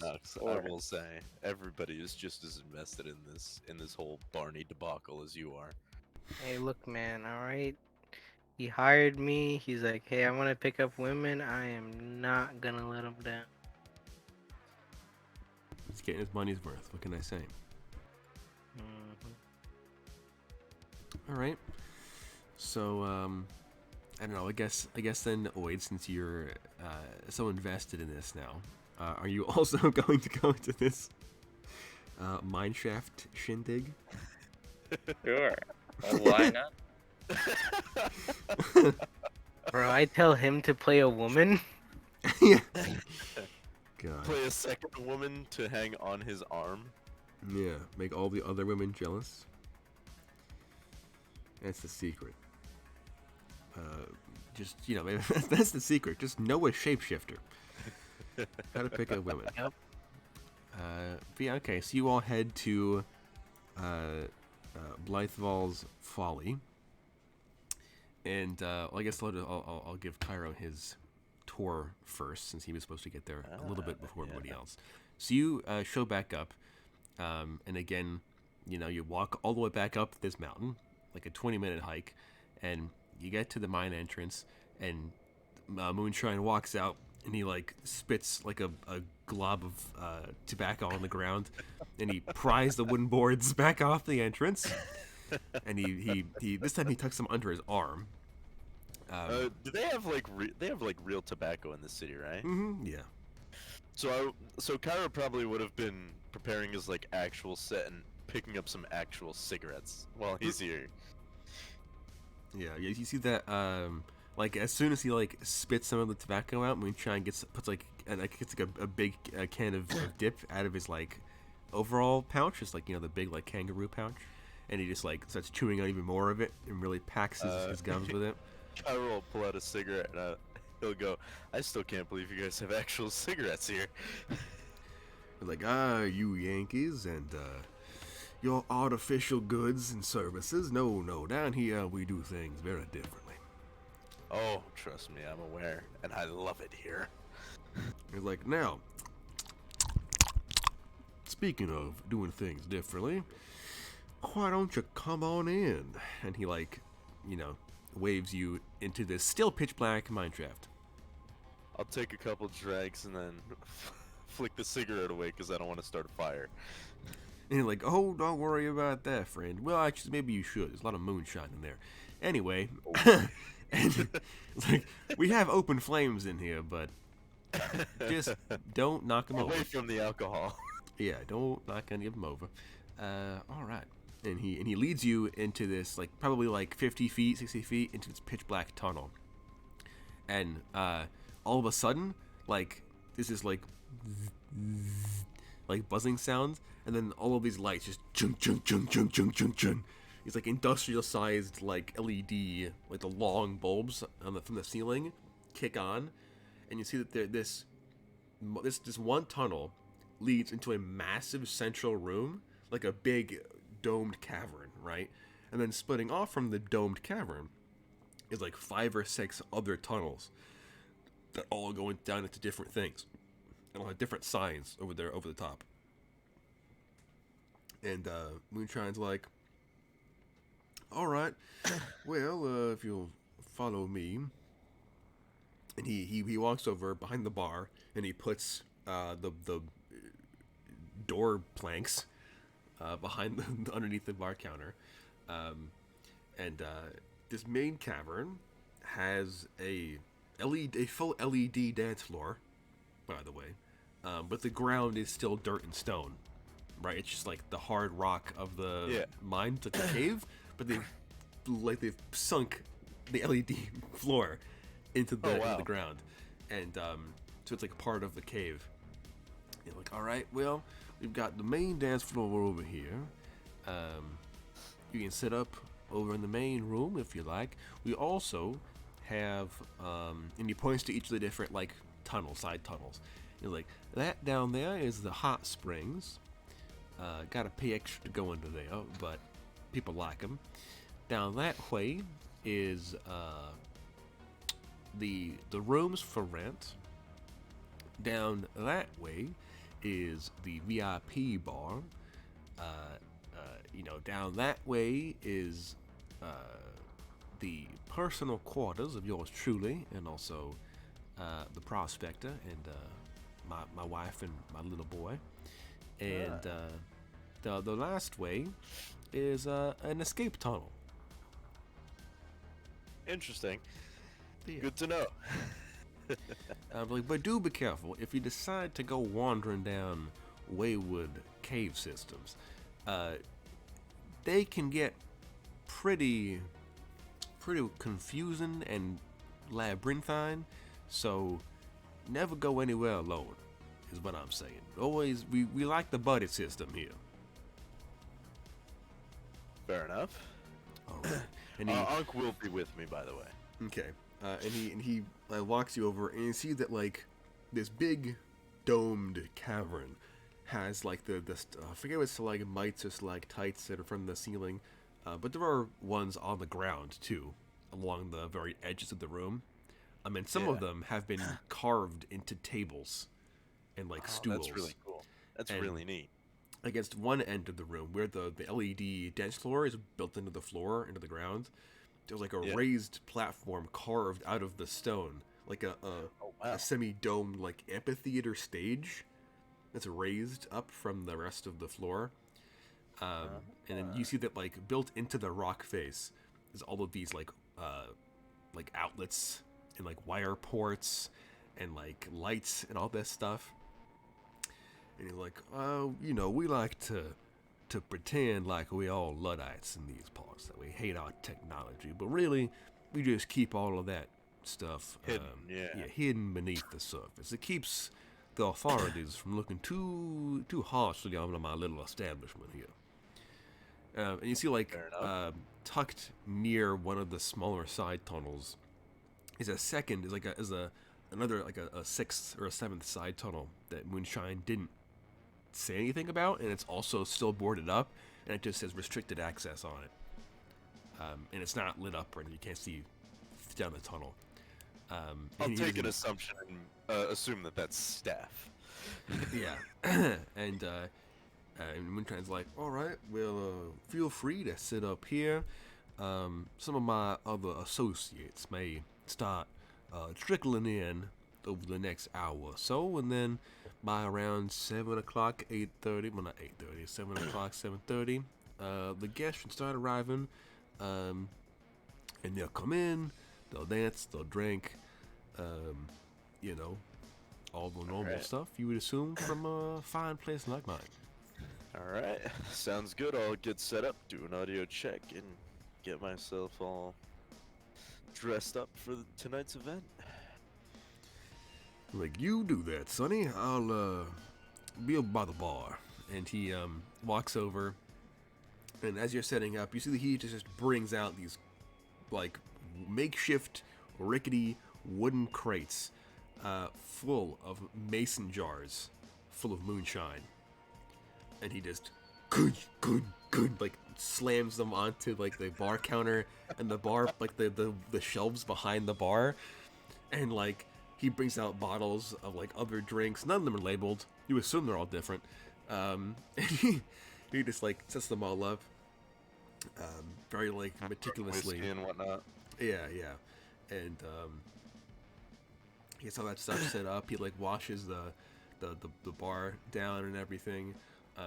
You set up your stuff. You do your audio check. Everything is fine. It's not quite as advanced as the facilities in, say, the Rivers or any of the other. The River's dicks. Yeah. If they ever knew that I played there, they'd kill me. Yeah. But this place is a little bit, in terms of technology, a little bit more modern than even the Condemned, which is something to say about the Condemned.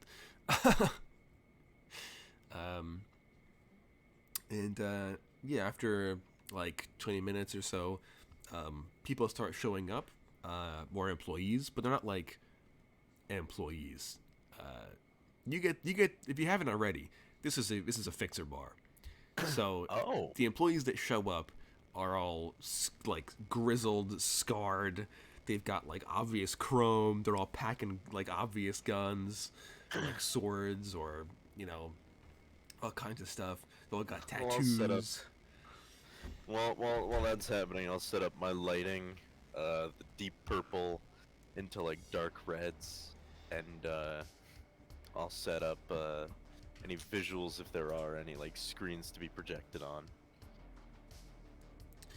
Yeah, he can. Moonshine can bring down like one of those big like white projector rolls to come down behind you if you want to put something like up behind yourself. Oh yeah, absolutely. Yeah, so he can get that down for you. Gets like a big like pole and like reaches up and grabs a loop and drags it down. I love it. It's so old-fashioned, you kind of have to love it. Yeah.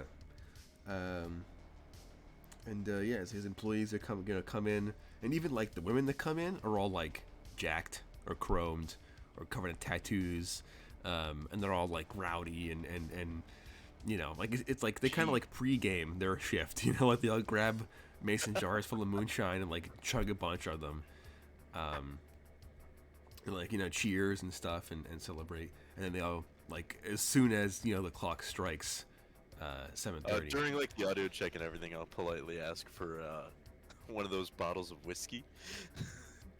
Okay, it's like, oh, can I get a whiskey? And Moonshine just takes a random bottle off the shelf and like has one of the people bring it to you, and sure enough, it is whiskey. Fair enough. It's not labeled, you don't know what kind it is, but it's whiskey. I'll take a quick shot of it before we start. Alrighty. You'll see that on the very top shelf behind the bar are these mason jars that look like they're empty until Moonshine moves them. And you see that they're filled with what must be just like pure ethanol. So much so that it looks like glass. Like it's just wow. like rubbing alcohol. So what's the taste of this whiskey, by the way? Whiskey? I mean, it tastes like, smoky rye. Huh? That's actually pretty good. Yeah. It's not like, and it's probably more real. It's not fully organic. It is kind of watered down, but it is still better than most stuff you get in Rhinestone. Nice. At least compared to, same level of nice establishment. The clock strikes 7:30, and the prospector, he walks outside with like a big like pot on his head and like a wooden spoon, and he bangs the spoon on his head, and he's like, well, we're open for business. And the crowd begins to shuffle inside at the behest of the bouncers, who are all carrying rifles. Oh my gosh. Yeah. Yeah, I guess, we cut over into this crowd, and we see moving amidst some of these people in this crowd are three individuals whom we recognize. Mr. Barney Orville and his temporary companion, Knox, and then I assume, disguised as a normal person, is Mr. Oid. He's Don the Bean. He's the old woman. As he steals Barney's face. God. I think if anything, I'd be giving him pep talks and be like, "All right, listen, pal. It's time to shine. All right. No longer have those jitters. You gotta shake him out or whatever you country people do. He begins line dancing. If it works, it works." God. I can imagine now a group of people waiting in line or line dancing online. Yeah, he's kind of passively line dancing. There's I no music. kind of It's turn just to line Oid. dancing. Yeah, I kind of turn to Oid and I go, I don't know whether all of them are anxious or it's just contagious.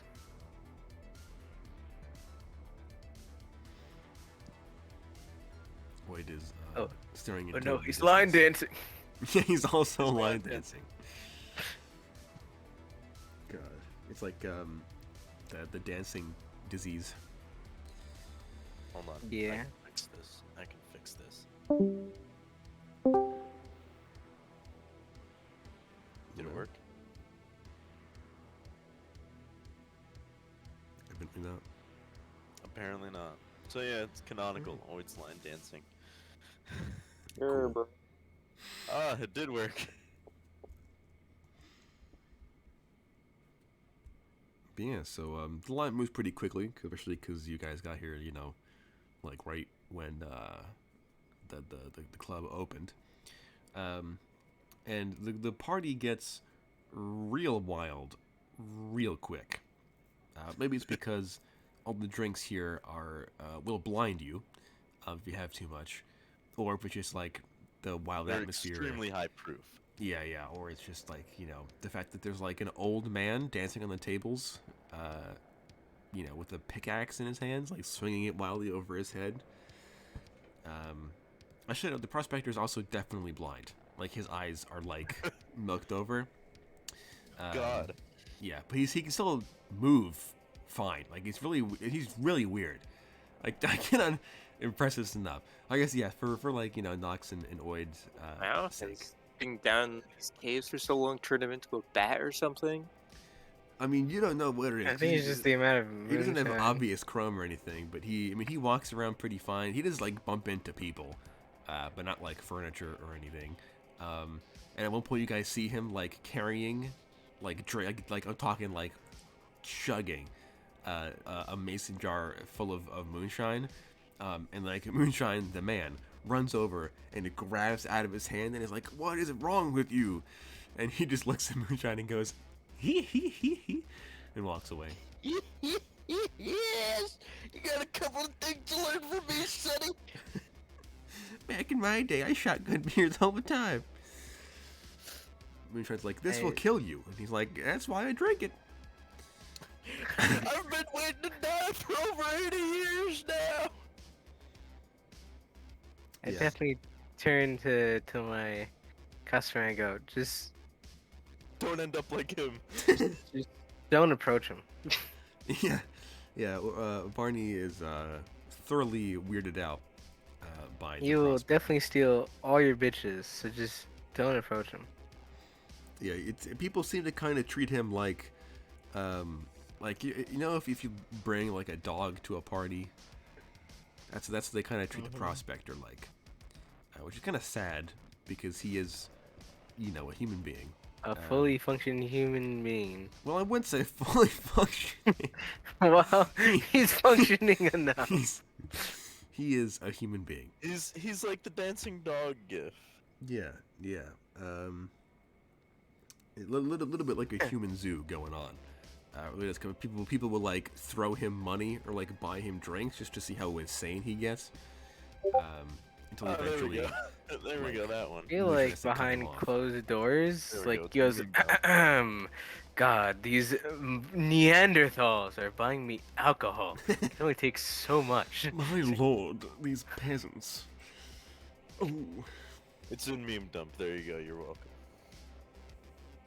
Yes, the prospector's doing his thing, and Moonshine is, behind the bar, mixing drinks and entertaining people, telling stories. And it seems that he runs a pretty wild ship, but also a very tight ship. Like, the second anybody gets too rowdy, like, at one point, as you guys are mingling, somebody walks in and, bumps into a wooden table and, like, drops his drink and smashes the mason jar on the floor. Moonshine, like, sprints, straight up rhino bowls his way through the crowd, runs up to this guy, and like, "Do you have any idea how expensive those real glass jars are? Get out of my establishment!" And then, like, a squad of bouncers make that guy disappear. Like, they just drag him into the darkness, and he didn't come back. Glad I'm on the stage. Yeah.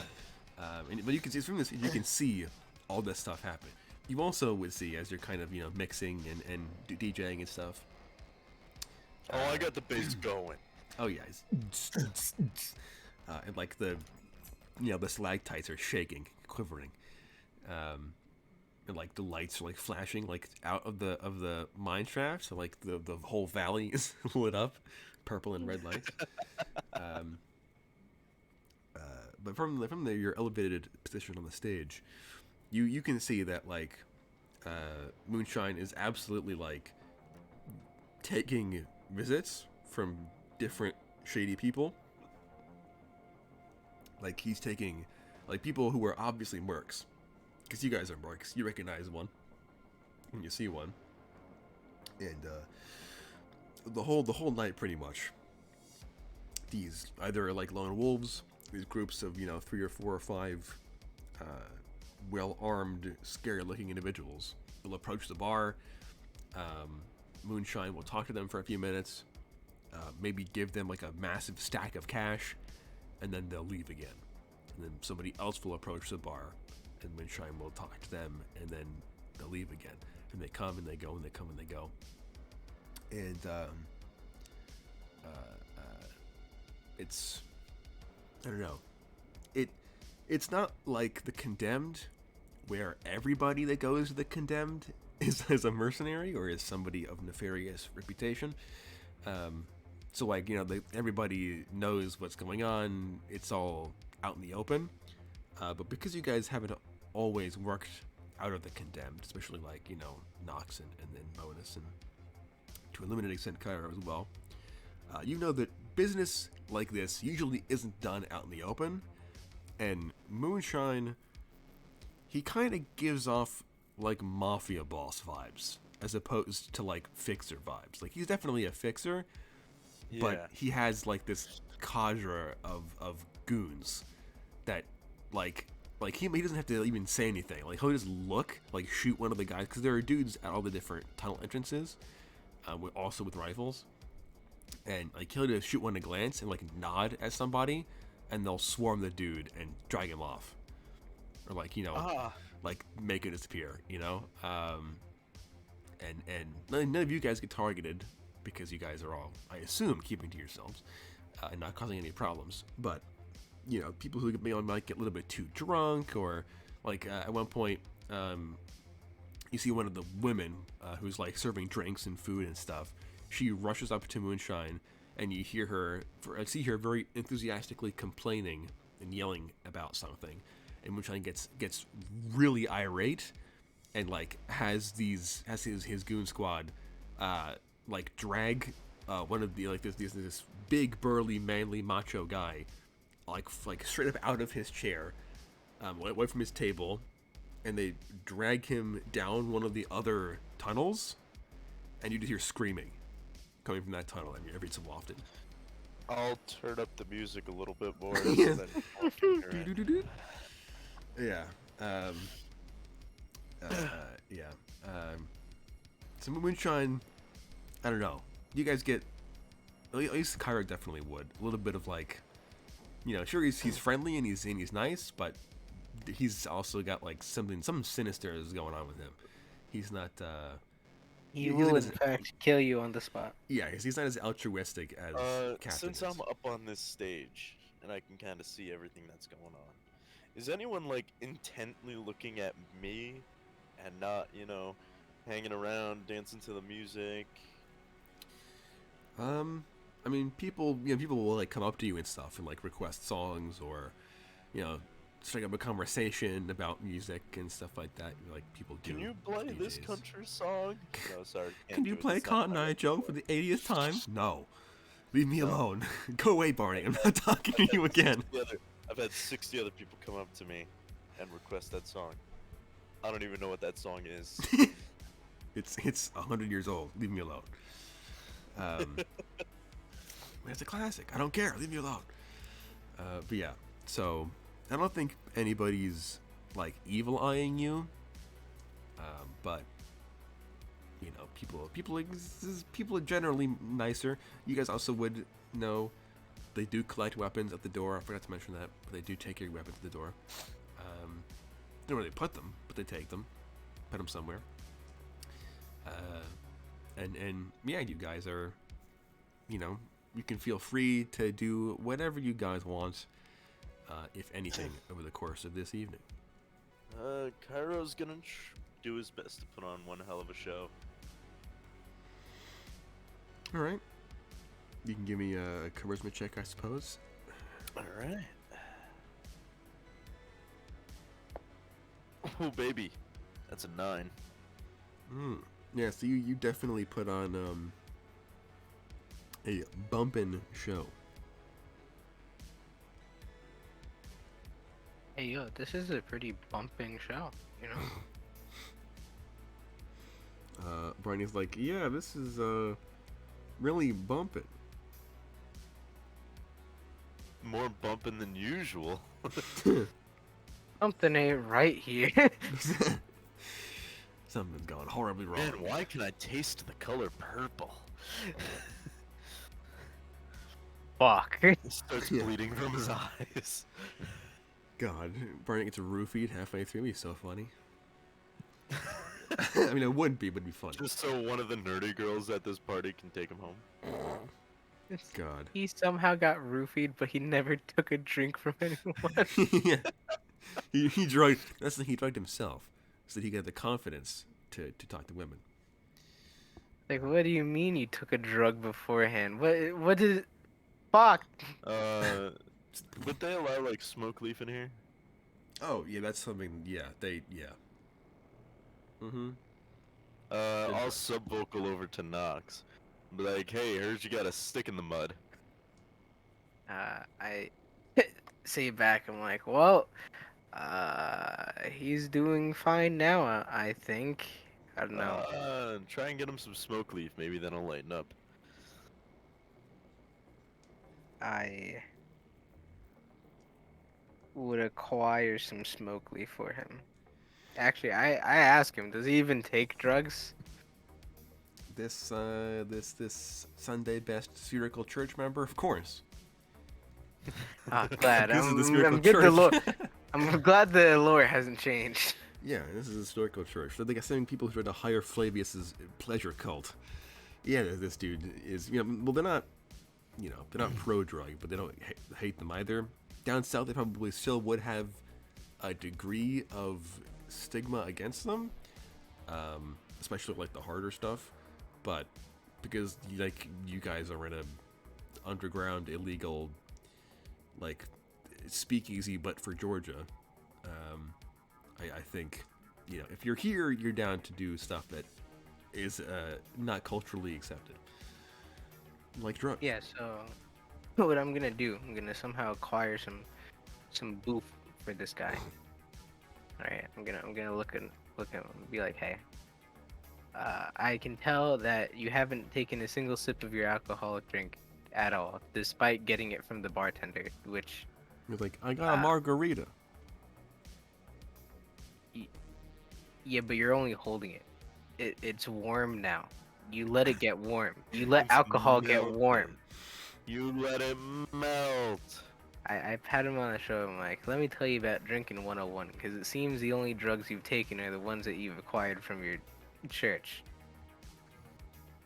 When you drink, you don't get it cold. If it gets cold, it's bad. Doesn't matter how good the alcohol is. Never drink alcohol that's gotten warm. Unless it's served warm. That's a different story. So, how about you take this instead? Okay. And yeah, so he takes a drag from the joint, smoke leaf joint, and he definitely relaxes. Tell you that much. He also definitely had a coughing fit because he hasn't done drugs very often. I pat him on the shoulder as I take his... What'd you say he got? Drink wise, margarita. Yeah, as a margarita. I'll pat him on the shoulder, be like, all right. And then I'll look for the closest looking shy woman that probably didn't want to come to this party, but she doesn't look so detached from the rest of the world that she can't have a normal conversation with someone. She's definitely the B girl of the girl who went, I don't want to go to this party by myself, so I'm bringing you. Yeah. Congratulations, you don't have a choice. Her friend is very much on the dance floor, partying it up. Oh yeah. You can tell which one it is because she keeps looking at her friend going, I could be reading, I could be doing anything else right now. Yeah. Okay. Yeah. I mean, it's pretty easy to find somebody like that.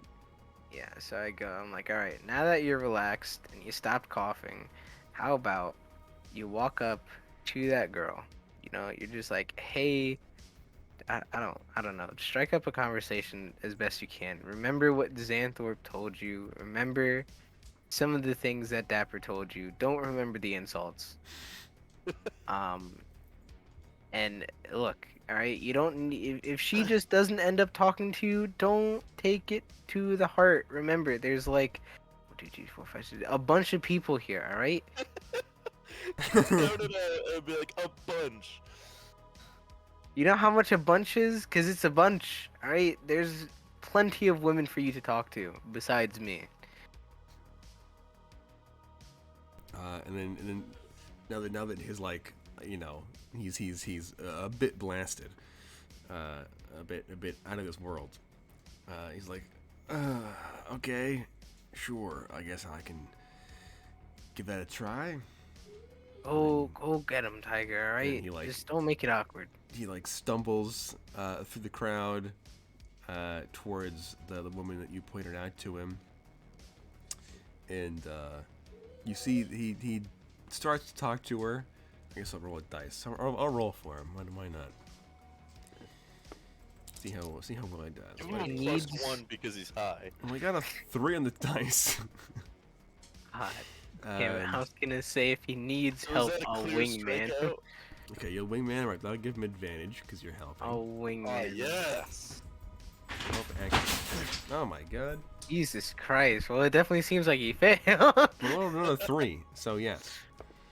God. That's my damn dog it. freaking out because his fireworks. Roll Uh, 2 okay, 3s. 3. Jesus. Threes. Well, Guys, Alright, not let's too line hot. up girl number 2.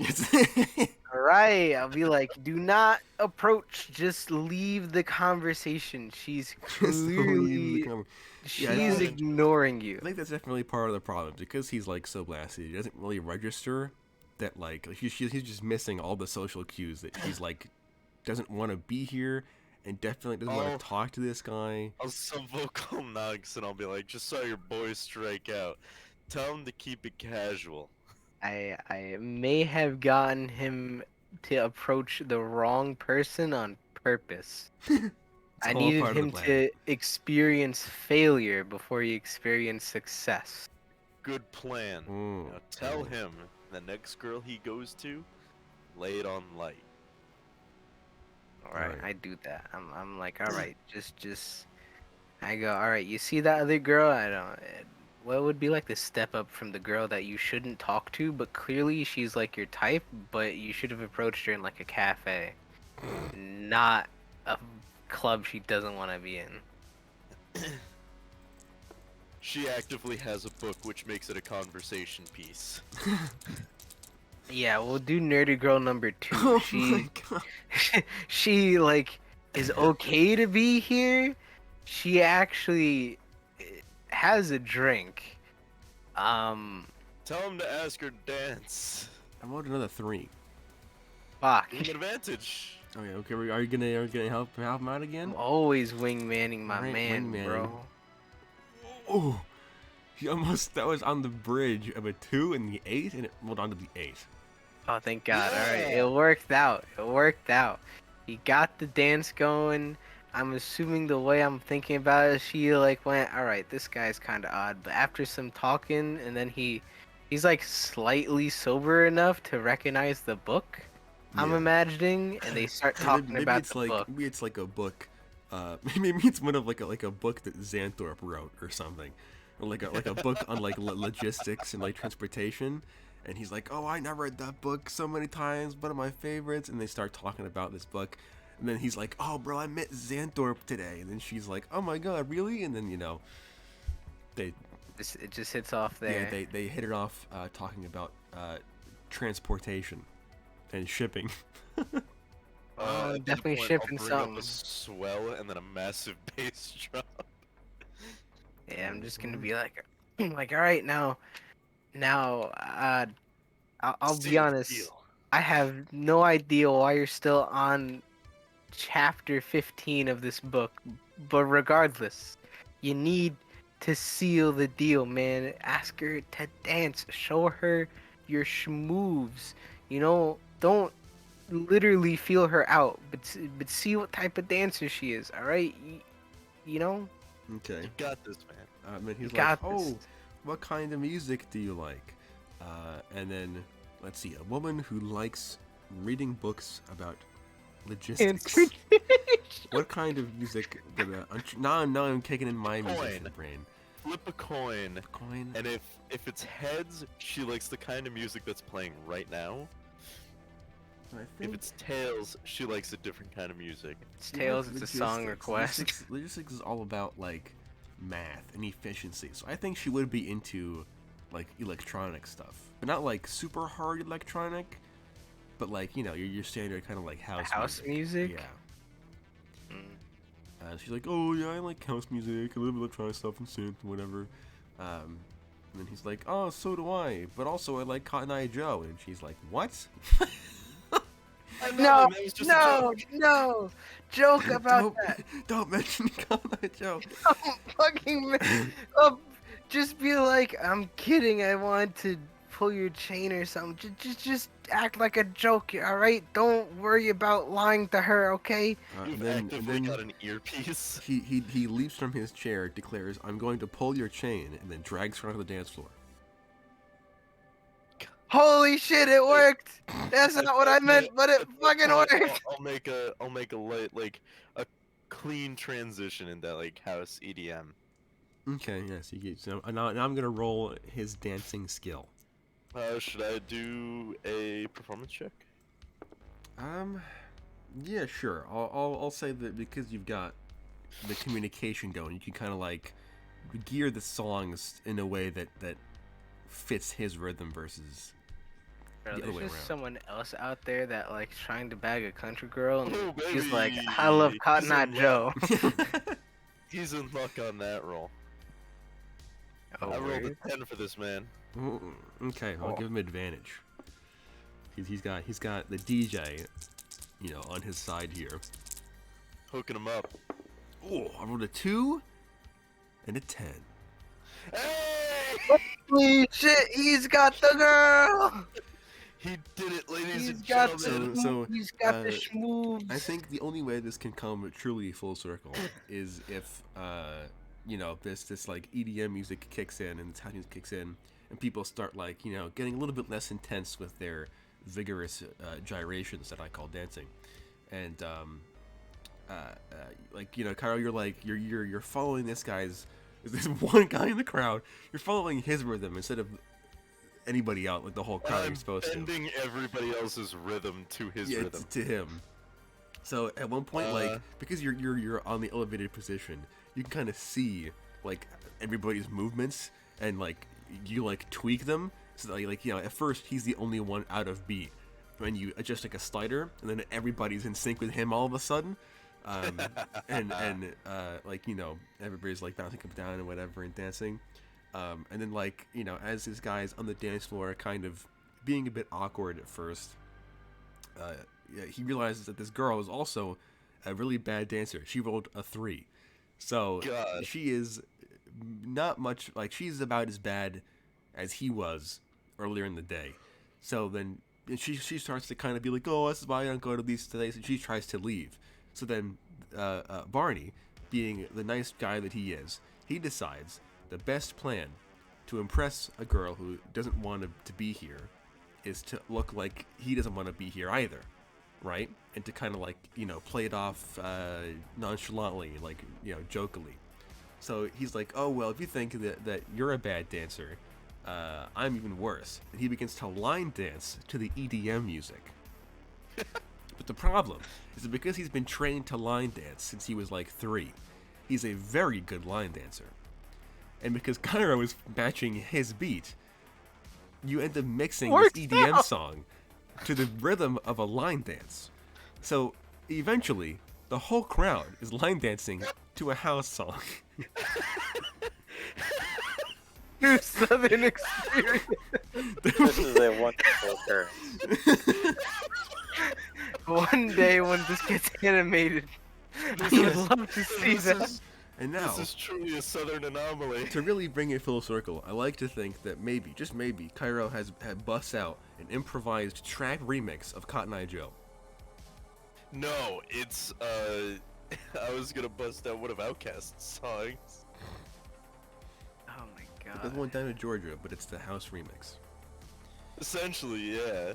Yeah. And Yeah, eventually, you know, Something Barney with, gets the whole something with crowd some going. good weight to it. Yeah. A good heavy beat. And, you know, Barney gets the whole crowd line dancing. And for some Including the reason... girl? Yeah, Including including the the girl, because he kind of drags her back in, because she's, like, laughing, because he's, you know, haha.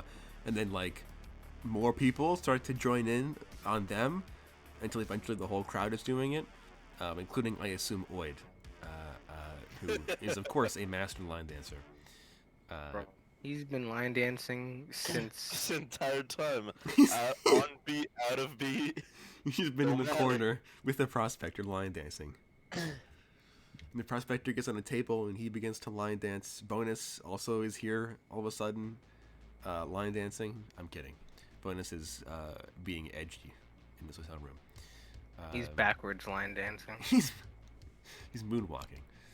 But yeah, so you know the whole dance floor, you know, is tapping their feet and shimmying, and eventually, you know, the song winds down, and you know, Barney and this girl get off the dance floor, and they're all, you know, all smiles and giggles, because they sort of, you know, were goofy and made purposeful fools of themselves to kind of lighten the mood, and But then everybody joined in with them. Yeah. that's So it's, you know, cool making.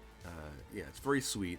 But then, after they get off the dance floor, that girl's hot friend, popular girlfriend, she gets up the dance floor, and walks up to the girl, and starts, you know, whispering like to pull a southern aphorism out of my 10-gallon hat. She's whispering in this nerdy girl's ear, like the serpent to Eve in the Garden of Eden. And Knox, because you're on the floor, and I assume you're keeping a very close line on this, not creepy at all. Oh, hell yes. You figure pretty easily that the popular girl, sexy one who wanted to be here, she's pretty much telling her friend, you could do better than that guy. He's weird and awkward. Why don't I introduce you to some guys that I met that are way cooler and hotter? Oh, I know what Cairo can do. What he'll do is he'll he'll he'll like draw the attention to the stage as like the music like soothes out into like these low hums, and he'll call out to the crowd, be like, I need one couple. Oh, that's my cue. I walk in. No ask. I immediately just start pushing the two forward. Well, Barney's girl is talking to her friend, so you just walk up and correct. Yep. Push I'm her like, out of oh, the way, excuse that's me. I noticed you two were really hitting it off. You two must be a couple. And I don't even care if she, Yeah, she's like like, in oh, all that something?" confusion, just. You just shove.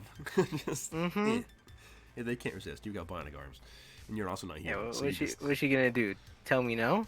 Yeah, well, I think like her hot friend is like, oh, hey, what the, yeah. As they go towards the center, I'll like on cue point at them as a spotlight shines down on them, and I'll point to Barney and be like, hey, I think my friend Xanthorpe talked about you earlier today.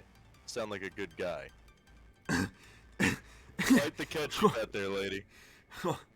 And immediately, like the Barney is like he has, keep in mind, he does not know who you are, Cairo. I know. So to him, this is like the weirdest, most surreal experience. What the fuck? He's like, what? He's like, Xanthorpe talked about me. He's like, huh? And then the girl turns to him because she only kind of like half believed his like crazy cockamamie story that he met like the. But now the DJ manager. said it, so Yeah, it but must this be DJ true. said it, so she's like, oh, maybe this is true, because Barney looks so surprised that Cairo mentioned it that she's like, well, he couldn't have told the DJ, so it must be true. So she's didn't. like, her mind is blown, his mind is blown, and they're both just standing there awkwardly. I'll point to them and be like, you two. give me a measure and a beat. All right. I have to give you the BPM for Connacho. No, no, give something else. He specifically says, but not this. Give me a But percentile not place. this one. Or what number does measures go up to? Well, I mean, like Give me 2d6. Give me 2d6. 2d6. Oh God.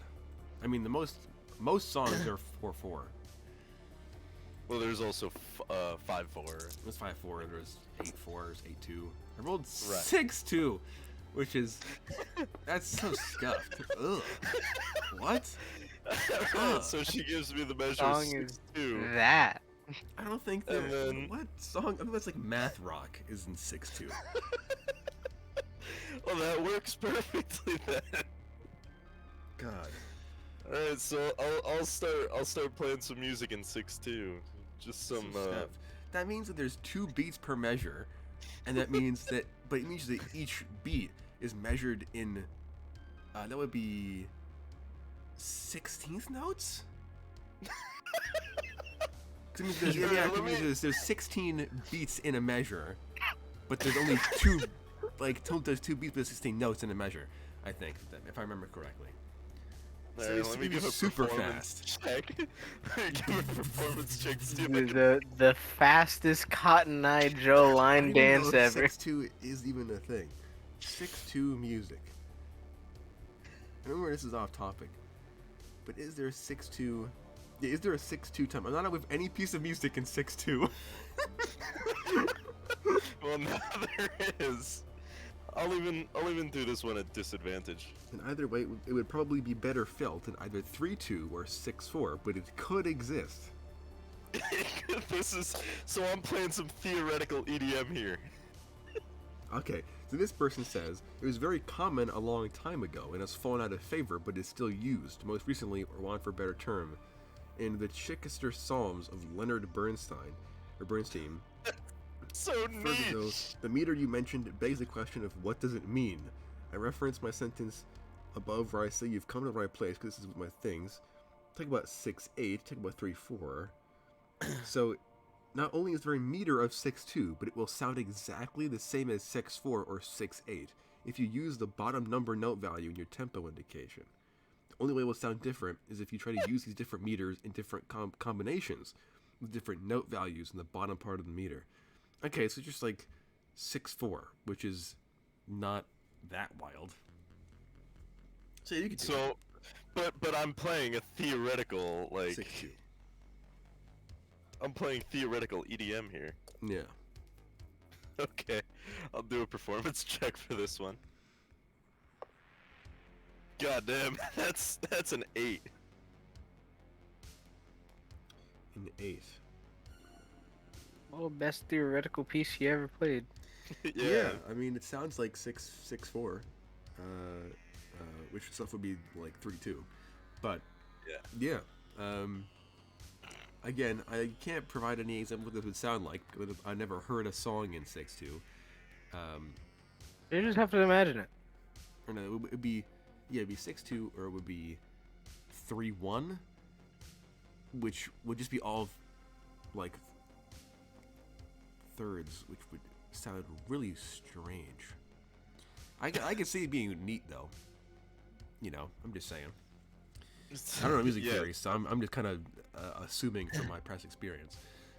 So this is like so what Cairo does is like he gives a thumbs up, and then he does like the swell with the arms, where he like brings it up to pace, and then he throws his arms down as the full music starts to kick in. Yeah, okay, so I'm actually thinking, like, what would a song in like 3/1 or 6/2 sound like? And because like it would be dun dun dun dun dun dun dun dun dun, like, you know, on like the third beat, on the in thirds per beat. So it would probably sound like a car engine or something like that. You know, because it's like fast, but it's not like that. You know, it's not so fast. Of course so. Yeah. There's actually a few songs that do their bass line in that measure. Yeah, in thirds. Yeah, it'd be like that. It'd be like a bass line in thirds. You know, you could do it. It'd be weird. We could do it. Cool. Okay. Cairo's now So- employing like the 8D audio techniques. Yeah. And yeah, so you know, Barney and his new friend are having fun dancing to whatever song this is. But Cairo Knox, just you are made this on one the up on edge of the the dance spot. floor still, with the woman's other friend harassing you. I schmooze her. What do you mean what? What do you mean? you Like schmooze? she starts arguing. She's like, "Oh my god, how you could do that?" I grab her hand and I tango to this song. Can you? I don't think you can That tango is in the thirds, most but out okay. of step tango Yeah, you can't ever. tango in thirds, but can Well, I don't I mean, know. in We'll theory, in find theory, out. you? I mean, If anything, she's definitely not ready for it. But I am. okay. So you're gonna try to just distract this woman with strange I will. alternate I will dancing. straight up dance her heart away. I will. She will be lesbian by the end of the night. Right, then give me. I guess got a 10. Jesus Christ. Yeah, you do. You dance. you unlock something unknown within her. Well, I mean, you know, a woman or bi after all. Some Yeah. female viewers like, I am? I am, yes. We all know it.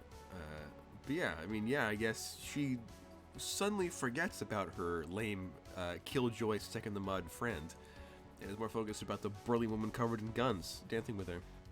I'm not covered in guns. I'm covered in They're different checked types with of nerves. They're guns. metaphorical guns, okay? Hell They're yeah. muscles. But you know, I'm gonna just be like, see, was that so hard to just let everything go and be free? You know, there's a reason why you came tonight, and it's not for the You men. sound like a real heavy. Oh hell yeah, bro! I don't fucking know what she's into. She's like some popular It was girl. your destiny. It was your Feel destiny. the energy in the Jeez. room right now. It's like you feel that, you Smoke know, this joint. 2-6, 2-6. 2-6. Yeah, we're just, you know, come here. We just Feel you're that gonna dance first to this beat. 6-2 song. That underground beat in your heart. There's God, if something your else heart beats in underground. 6-2, seek a doctor. There's something else underground.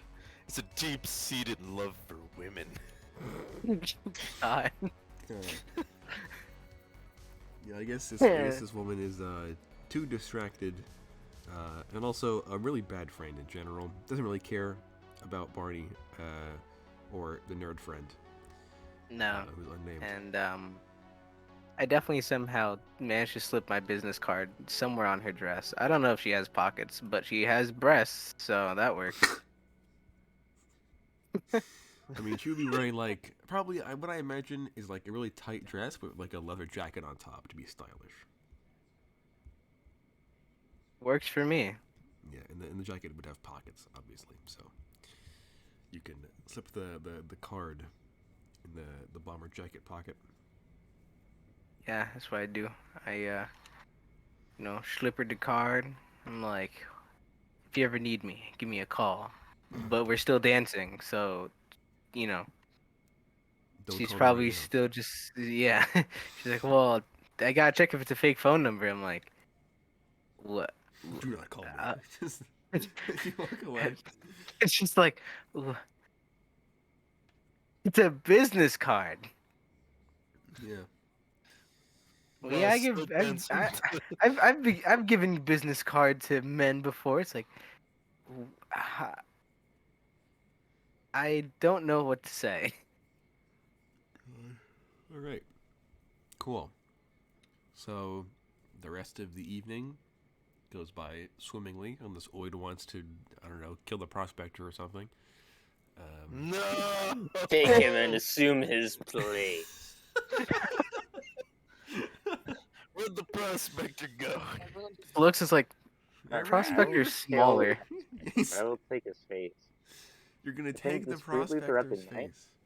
I'm just gonna like psy up people. I'm gonna like walk behind them as a prospector while the prospector's in front of them. Yeah, give them a little bit of a a spook and then like disappear into the crowd and never be seen again. But you're like 1.5 times bigger than the prospector.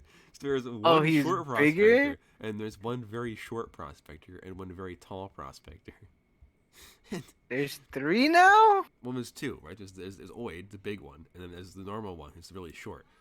And at the end of the night, people leave the Folly, and they're like, "Hey, do you see that prospector guy? Yeah, the really tall dude. He was weird. And like, no, he was a really short guy." And people seem to have conflicting accounts about what the prospector really looks like. The paranormal prospector. We're making a cryptid, is what we're doing. Gonna need the SCP Foundation in a second. God, music and 6'2". Two different prospectors. Honestly, Man, this is an this anomaly. does feel like an anomaly. Yeah, like a joke anomaly. Oh, definitely.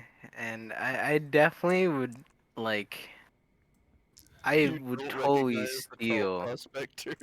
Yes, I would totally just steal away the woman's heart. She's like, at first she was thinking of Will I hooking ever up with see a bunch you of again? men. And I'd probably go to her if she says this. And she's like, "Oh, will I ever see you again?" I'm like, "Give me a call and you might." And I leave. Jump out of her second story window. Underground, yes. It's like oh god. Oh, what's that movie where the guy jumps through the window? Scott Pilgrim. Yeah, Scott Pilgrim. I keep thinking Monty Mhm. Python, but it's not. Scott Was Pilgrim. Scott Pilgrim here? He's like, he's Oh, still here. he just left. He just left. Yeah. And yeah, I think you rolled pretty well. So I will say that at the end of the evening, as Moonshine has his goons forcibly remove the remaining patrons from his establishment, long after Barney and his girlfriend, whose name is Claire, I've decided just now, have left. Barney pays Knox the 200 smackaroos that he promised. And then I will say, as Cairo is disassembling his setup, Moonshine will approach, and he will palm you like a couple thousand colors. Hey. Nice. I'll thank him. All right. Then he says that if you're still in town another day or so, and you and your friends seem like the kind of folks who might do different kinds of, shall we say, rougher work on the side. If you need anything, let me know. Of course. And I'll hand him my business card. The AR one. The fancy one that not everybody gets. Hmm.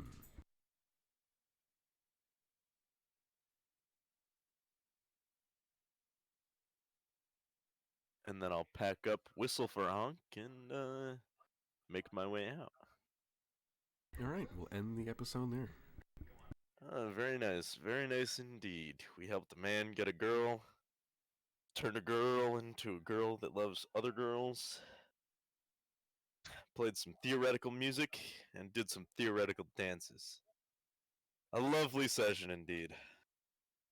And for a conclusion like that, we will see you next time on Quest for the Core.